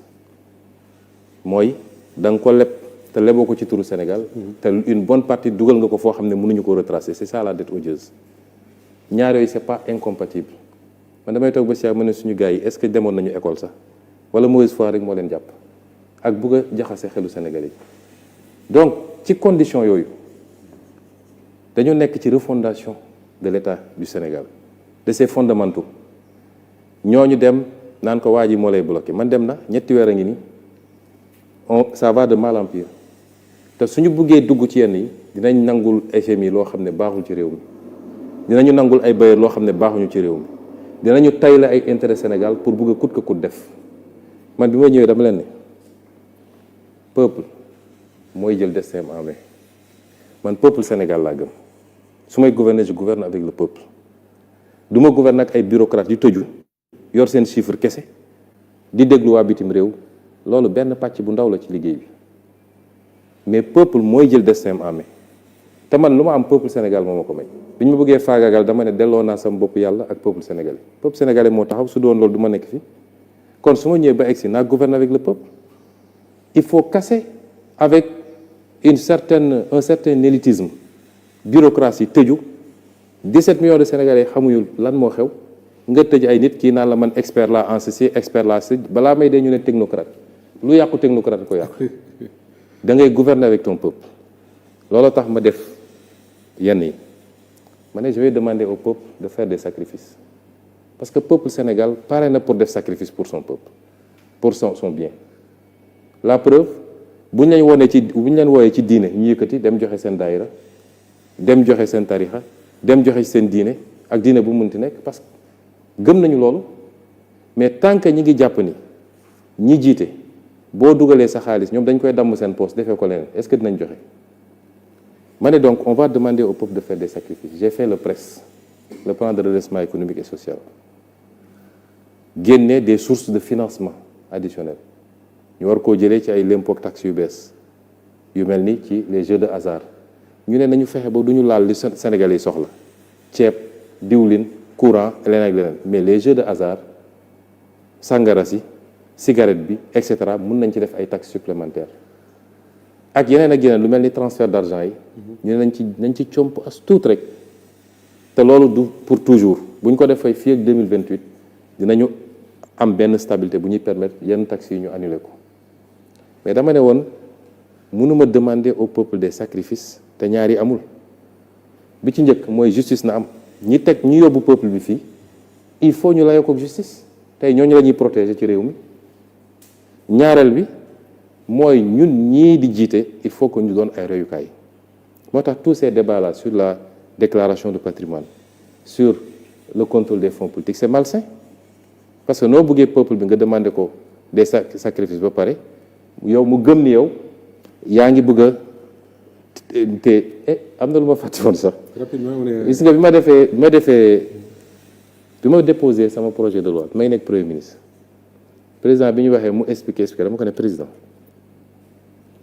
gis nga peuple bi yow 4 millions 800 ngay fayee ko man 4 millions 500 est-ce que jaadu na ñu dénk nit lu toll ni réew di ko fay 4 millions 800 les anciens présidents 9 millions la ñuy fayee ko le président en activité 4 millions 500 lay fayee ko ma ne ko est-ce que xam nga li tax ça ne pose problème à personne parce que askan dañu jàpp ni ñun yor nañu caisse noire boo xam ne ay milliards la kon soxlawul sax ñu ñuy fay salaire mais bu ñu jàllale woon loi bu wane ni caisse noire amatul askan wi na d'accord ni président war nañ ko fay lu ko jar ma dem liggéey sur un projet de loi pour la rémunération du président de l'Assemblée nationale des ministres ainsi de suite ma ne ko suñu jàllalee lii peuple bi mun na d'accord ñu réévaluer la rémunération des plus hautes autorités mais loolu parenthèse la woon tam ko fàtte woon préciser donc presse bi ma ko defee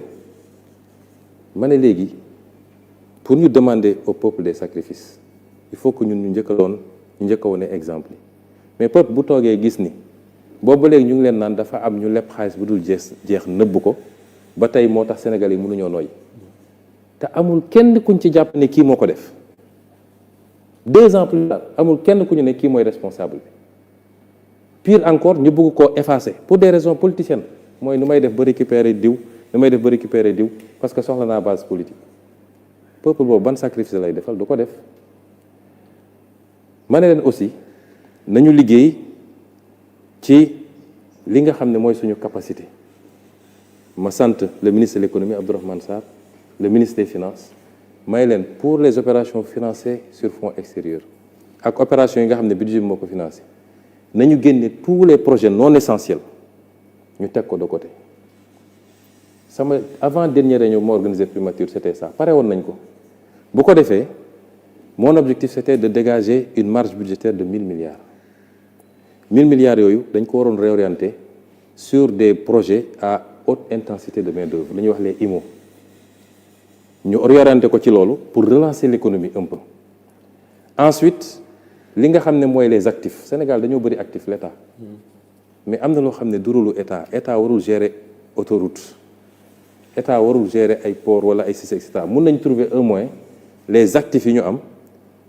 ñu valoriser ko daat koy am ouverture vers le privé et de préférence le privé national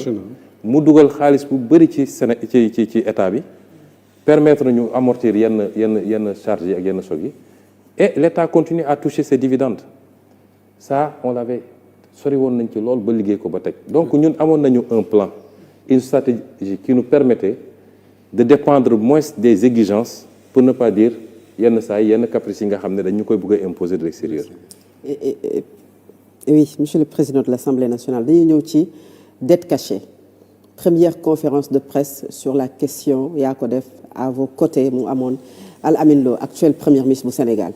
nga tuddoon ci dette cachée récemment avec nos confrères de la radio France Internationale et France 24 nga wax dette odieuse mais da nga ci teg ne jamono yooyu amoo tous les leviers nan lañ ko mën a comprendre lan ngay expliquer Sénégalais yi ci awma tous les leviers jamono jooju nga xam ne ñu ngi wax waxu dette cachée. en fait li ma bëgg a foofu mooy man li ma gëm te dañ ci waxtaan lu bëri Abdourahmane Sarr mi may dégg ministre de l'économie d'accord ci woon ak man nag bon ak ñeneen ministre des finances keneen ak keneen dama leen ne woon à l'impossible nul n'est tenu. Il y a une théorie internationale même si elle est rejetée par certains ni que waruñoo supporter le peuple bi loo xam ne du responsabilité parce que soo jëlee dette bi nga xam ne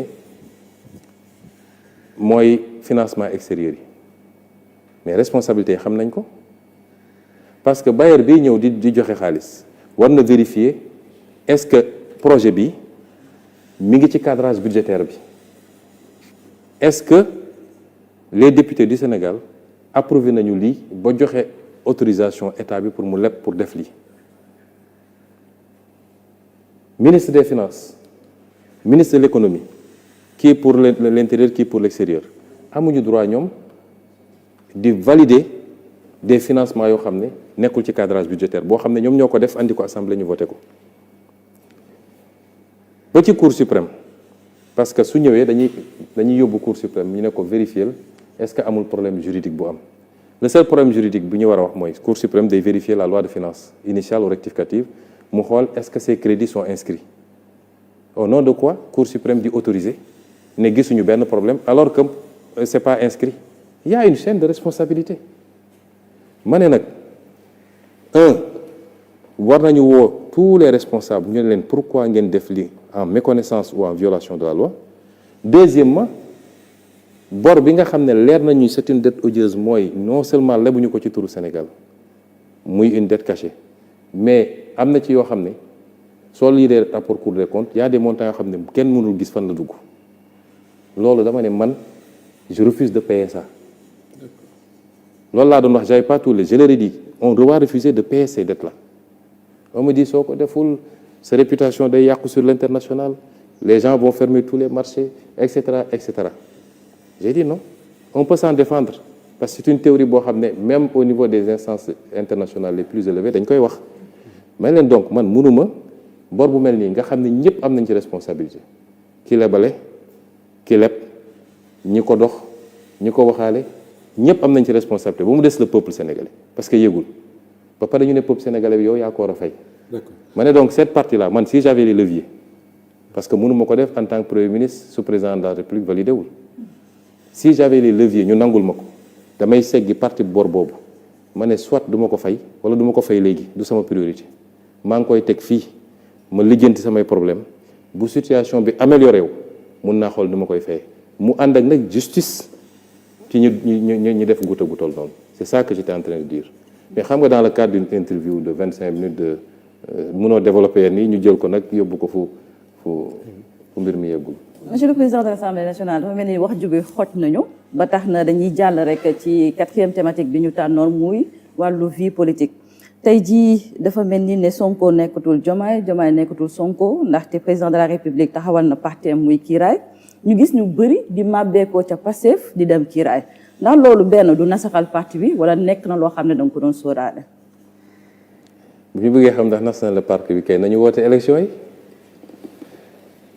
Pastef de te gëm naa ni doole gi mu am tey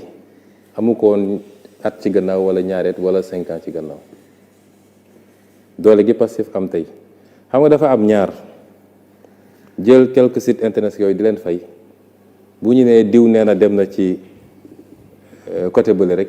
nit koo xam ne yow ba keroog bi ñu naan dem na yow xamoo ko woon en tant que journaliste musoo ko gis musoo gis activité politique am xoolal Pastef ban kàngamu Pastef moo dem fi mu ne nii sama bureau politique sama nu mu tudd conseil national ban kàngamu Pastef boo xam ne yow mu am tur ci politique am base politique moo dem gisagoo ko. ban kàngam la bokkul ci bureau politique nekkul ci benn instance su parti bi te gagné gu fi élection bu ma xam ban kàngamu parti bi ngeen gis ñu ne dem na amut. te bis bu ne njaayam carte gii rek da ngay gis ñoo xam ne dañ la naa mosuma woon xalaat nit naa def politique mais jël naa décision ñëw parti politique. dans quelque temps on va annoncer li ñu am ci njaayam carte bi di ngeen xam tey Pastef est le premier parti du pays. sama sortie bu ndaw bu ma def rek ban leader mooy génn am juróomi nit yu ko topp gisagoo ko fi kon def de la propagande chaque jour ñu ne Massamba dem na Mademba dem na nañu woote les élections de janvier 2027 parce que en matière politique il y a que les urnes de vrai fa la ñuy xamee kenn ku nekk li nga peese ñi wóolul seen bopp nag ba ne pareeguñu ña ngay tabax ñoom la ñu war a xool seen affaire man su ma sañoon dañuy def élection anticipée dañ koy def mois de septembre wala octobre dañuy def élection bu gaaw a gaaw parce que dama waxoon ni bu may lancé le 8 novembre 2025 dama ne clarification politique fi mu ne nii pare nañ clarification politique bi clarification électorale moo des te ñun foofu la ñu bëgg a jëm Pastef du fi moroomu benn parti politique ñi ko fi njëkk a juddu bëri na ñi ko fi ëpp jaar-jaar bëri na waaye du fi moroomu benn parti politique loolu man maa la ko wax fii tey te yow sax xam nga ko. ci parti politique Pastef boobu laay des di ngi en perspective des élections locales possibilité dissolution de l'Assemblée nationale peut-être bu amee Pastef en 2022 dafa defoon le choix de compromis électoraux mun naa ko tuddee noonu par exemple il y a certaines zones Pastef dafa ko cédé à des alliés. Parfois mu jur sax des frustrations dans certaines zones mën na jël Grand Yoff ou bien dans d'autres localités yi nga xam ne dañu dem soutenir l'autre camp bi nga xam ni Pastef dafa wuuteeg Pastef choix bi mu defoon jox ko des alliés. Est-ce qu'en perspective de 2027 bu dee élection am na Pastef mën nañ xaar des décisions wala est-ce que selon l'expérience bi Pastef subir avec ñenn ñu mu tànnoon ñu dem rallier beneen camp dafay am un changement de paradigme par rapport au choix est-ce que da ngeen di dem vers une consultation de la base ou des primaires wala finalement bu yéen kilifa yi waree tànn ban choix ngeen di def pour que des frustrations bañ a amaat comme ni mu amee woon en 2022. non du ma la wax nag suñu stratégie électorale fi mu toll nii teel na lool mais daal incha allah élection bu ñu dëgmal moom man am naa certitude ni nañ ko gagner largement stratégie bi nag teel na pour ñu ciy wax lu ñu liggéey la lu ñu nas la ba toog nun pare nañ bu yàgg ak élection bu munti am législative présidentielle locale pare nañu bu yàgg la ca des nag mooy li fi xewoon man awma ci benn regret xam nga man damay sant yàlla parce que man lépp dama koy delloo ci moom te fu ñu jaar rek boo jëlee recul tuuti di nga xam li tax yàlla jaareel la fa donc man alliance yi ñu mës a def yëpp awma ci benn regret am naa ci nag expérience bu ma tiré mais awma ci benn regret parce que c'est cette somme là qui a fait de Pastef ce qu'il est aujourd'hui moo jox Pastef doole bi mu ko jox moo tax sénégalais yi xool ba gis ni fii benn parti bu constant lañ fi gis ci doxalinam ci jëfam ci waxam ak ni muy doxalee ku mu ànd ak parce que Pastef musul trahir nit musu koo def Pastef am na générosité sédd mais wàññiwuñu dara parce que yàlla booy def ngir yàlla rek yàlla moo lay fay lu ko ëpp moo tax man du ma nekk ci non maintenant on tire dem nañu élection législative en 2024 fàtte bu ko fàtte Pastef am na nu mu demee ci élection tekkiwul ni am na ñoo xam ne bokkul ci ñun te pourtant ñi ngoon ci liste Pastef gis nga fii bruit bee fi bëri rek mais 80% ou 90% ñi fi wax ñi fi yor sax ndomba tànk bu desoon lu dul dem élection bu leen Pastef ne ñëw leen ma dugal la sama liste nga nekk candidat bi keneen ku leen woo duñ la wuyu parce que ñi xam ni xeex bi du am te ku jàkkaarloog Pastef mun nga gagné waaye xeex bi day métti kon du ma détaillé fii suñu stratégie mais retenez que Inch'Allah on est en train de se donner les moyens pour gagner toute élection à venir. Adhésion maanaam ñoo xamante ne dañu jóge Pastef dem Kiraay dañu gis ne ñenn ñi dañ leen di génne ci groupe WhatsApp yi des coordonnateurs également sont changés ou remplacés même dans certaines localités ki nga xam ne nag moom la olof di wax ndayu mbi ligi muy le président de la République Bassirou Diomaye Faye membre du parti Pastef président du parti Kiraay moom ban décision la ci Pastef di jël. waaw mais sàcc bu dara yàqu di nelaw loolu moom xam nga ba léegi gisagoo une décision officielle du parti au sommet d'exclusion de quelqu'un base yi nag ñoom xam nga base yi ni ñuy fonctionner gisagooñu bureau bi réunir ne diw exclure nañ ko ñu saisir conseil national loolu mooy procédure yi defaguñ ko ñeneen ñi nga tudd ñëpp c'est pas spécifique au président de suñu procédure ne leen suñuy exclure nit on constate sa démission de juré ou de facto bureau bi de réunir constaté ko ñu saisir le conseil le conseil national ñu valider ko ça c'est pas spécifique au président Diomaye ñeneen ñëpp defaguñ ko pour ñoom maintenant base bi des mécanismes conservatoires nit bu bokkatul doo ko bàyyi sa groupe WhatsApp mu dégg li ngay def di ko joxe ji ça c'est des mécanismes des trucs des mesures conservatoires certainement mais c'est pas spécifique à lui-même maintenant de facto suñu texte li mu wax mooy munoo bokk Pastef bokk beneen parti loolu suñu texte wax liñ ci war a def nag nañ ko def. Alors pour conclure cette émission parce que waxtu bi jeex na takk Ousmane Sonko fii réew mi toll jafe-jafe yi mi ngi fii Assemblée nationale mi ngi ci lim nekk président de la République ma nga ca lam nekk mais est-ce que yaakaaroon ne intérêt réew mi tey mooy yow président de l'Assemblée ak le président de la République ngeen toog ci jataay waxtaane réew mi ak fan la jëm ci weer yi ñu jëm. mais loolu ça dépend du président. ça ne dépend pas de moi. su dee wax institutionnellement ci réew mi institutionnellement xam nga dialogue des institutions mi ngi am tous les jours dafa am ci wàllu politique damay toog ba si ak reetaan jàpp ma ne léeg-léeg ndaje seetaan na ci dàq def naa loolu la ñuy wax.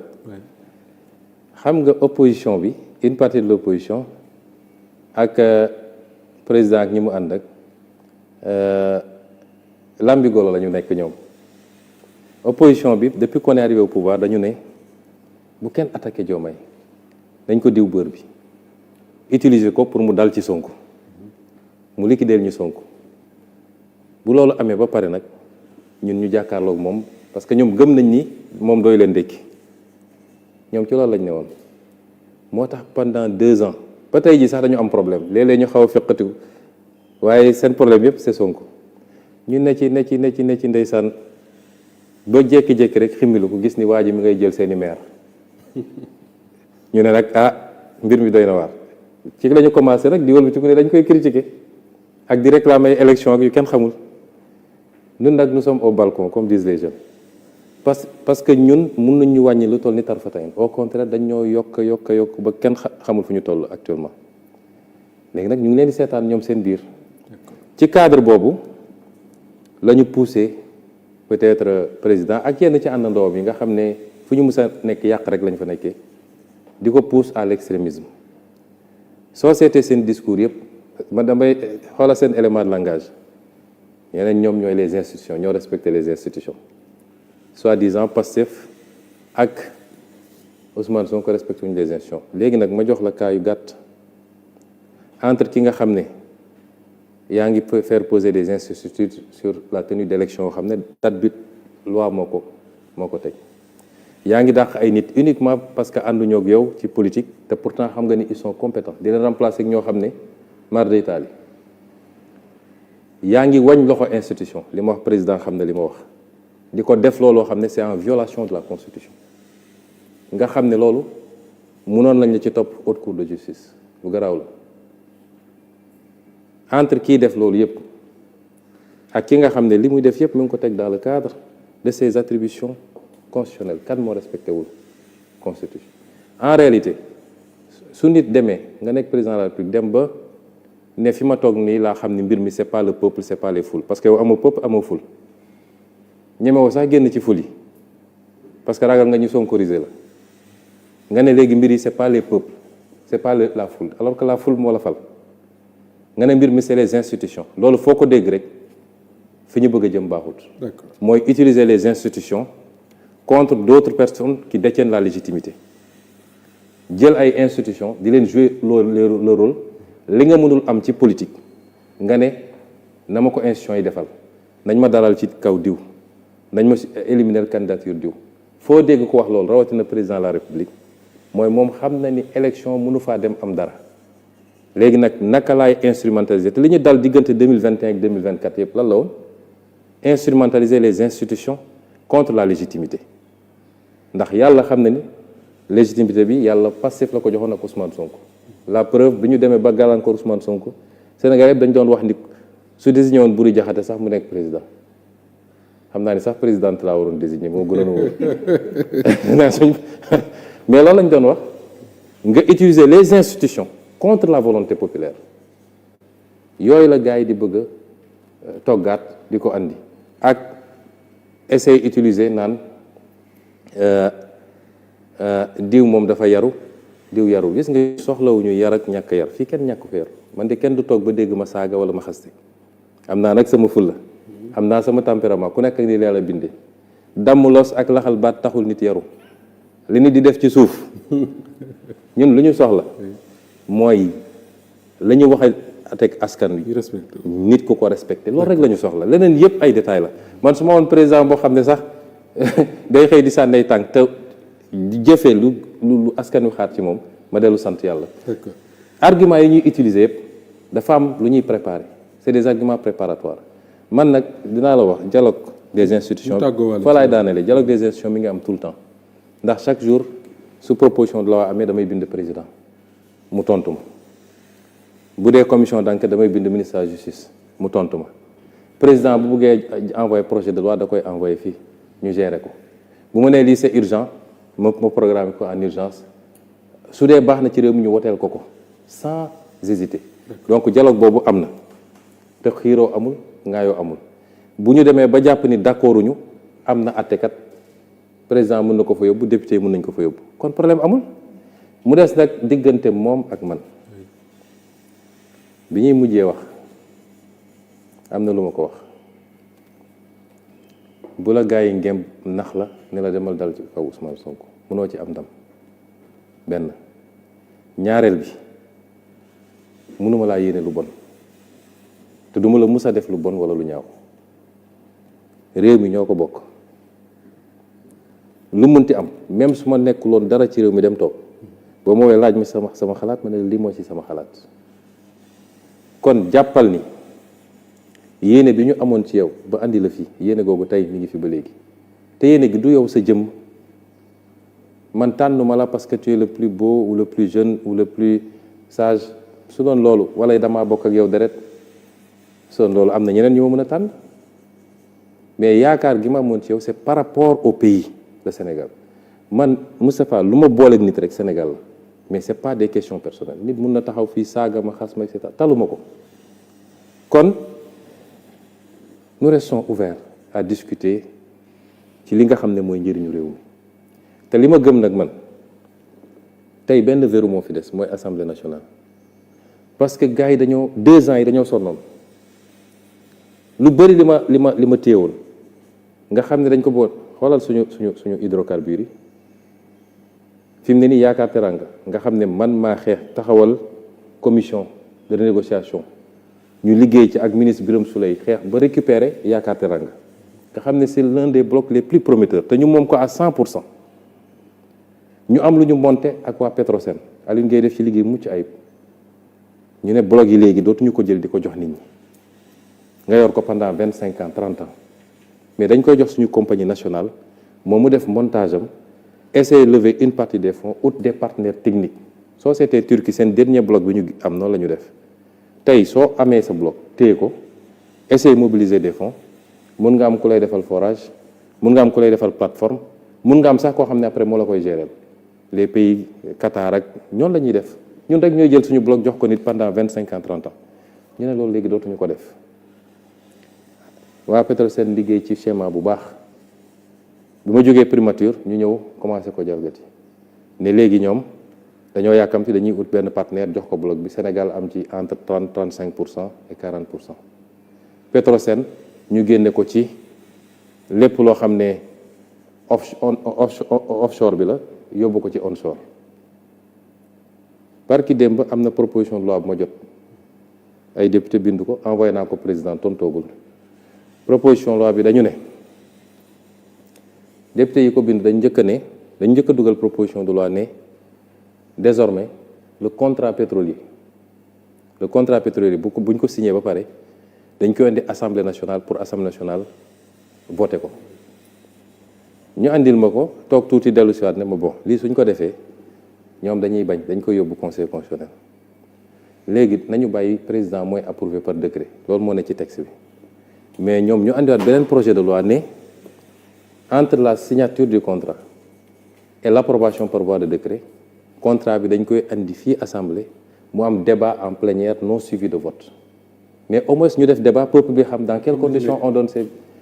envoyé naa ko président tontu xanaa kay loolu war nañ ko mën a nangu. D'accord. C'est le minimum service minimum la donc nous sommes prêts li nga xam ne mooy njëriñu réew mi ñu waxtaane ko mais li ma gëm man pendant 2 ans dañu dem ci nopp waa ji ne ko waa ji da lay bloqué waa ji moo tere bayeer yi ñëw waa ji day lor ñi sa fa tey waa ji ba ni ma fa jógee système bi yëpp dellu si waat nag foog ni mën nañ jël la ñu pertoon ci 2 ans yi benn bastion moo fi def mooy assemblée nationale moo tax ak lu mënti am même en cas de dissolution sénégalais yi bu dee 130 députés lañ joxoon Pastef dañ ko war a jox 140 parce que li mën a muccal Sénégal fii ak 2029 wallaahi yàlla mi ma tiim moo tax ma dama ko waat mooy assemblée nationale nekk ci loxo Pastef ñu téye ko téye bu dëgër bis bu ñu demee ba assemblée nationale rek ci Pastef réew mi nañ koy yàq ci lu raw liñ doon xeex avant. jërëjëf nañ ko yàq yaxeet. jërëjëf Ousmane Sonko ñu bàyyi la nga tàggoo. waaw maa ngi leen di gërëm xam naa ni entretien bi xaw naa gudd mais c'était un exercice important pour faire le tour de la question et nous restons ouverts ñun lu ñu am communication moo ñu ko may presse bi am benn problème ak ñoom peut-être y a des considérations yoo xam ne mun na tax retenue am lay demee mais ñun amuñu benn problème nous sommes là pour communiquer avec le peuple à travers tous les leviers man amu problème communication su ma noon damay def live sama page Facebook sax Sénégal yëpp dina ko seetaani ji mais je loue le travail et la qualité du travail des journalistes que vous êtes, toute la presse. L'Assemblée nationale reste une maison ouverte. C'est la maison la plus fréquentée par la presse. Absolument. Aussi bien les plénières, man sama bureau, ça reste ouvert. waxtam sénégalais yi ni fa laa bëgg a daanele yii suñu yitte la souveraineté moom sa bopp nag lu ñuy tabax la lu luy jóge ci asamaan tous les fondamentaux yi ñu doon posé ci 2 ans yi ci loolu la transparence li ñëpp bokk ñu fexe ba gérer ko ci lu leer nañ ba kenn du ci jël lu mu ci moomut yooyu ay yitte la ci ñun c'est le fondement de notre combat politique te nag suñu bëggee Sénégal baax réew mu sa baax foofu la jaara ça ne s'invente pas, ça ne se réinvente pas kon ñu ngi woo Sénégalais yi ci loolu te di continuer insister ci jàmm wax naa ko samay militants wax naa ko Sénégalais yi provocation yi dina bëri lool parce que nit ñi ragal nañu Pastef ragal boo xam ne ci wàllu élection jàpp nañ ni fii ak ñuy egg élection il faut ñu ut nu ñu créer conditions yu amoon entre 2029 et 2023 ay li ci gën a métti mooy ay nit yu soqeeku ci ñun ñooy togg loolu léegi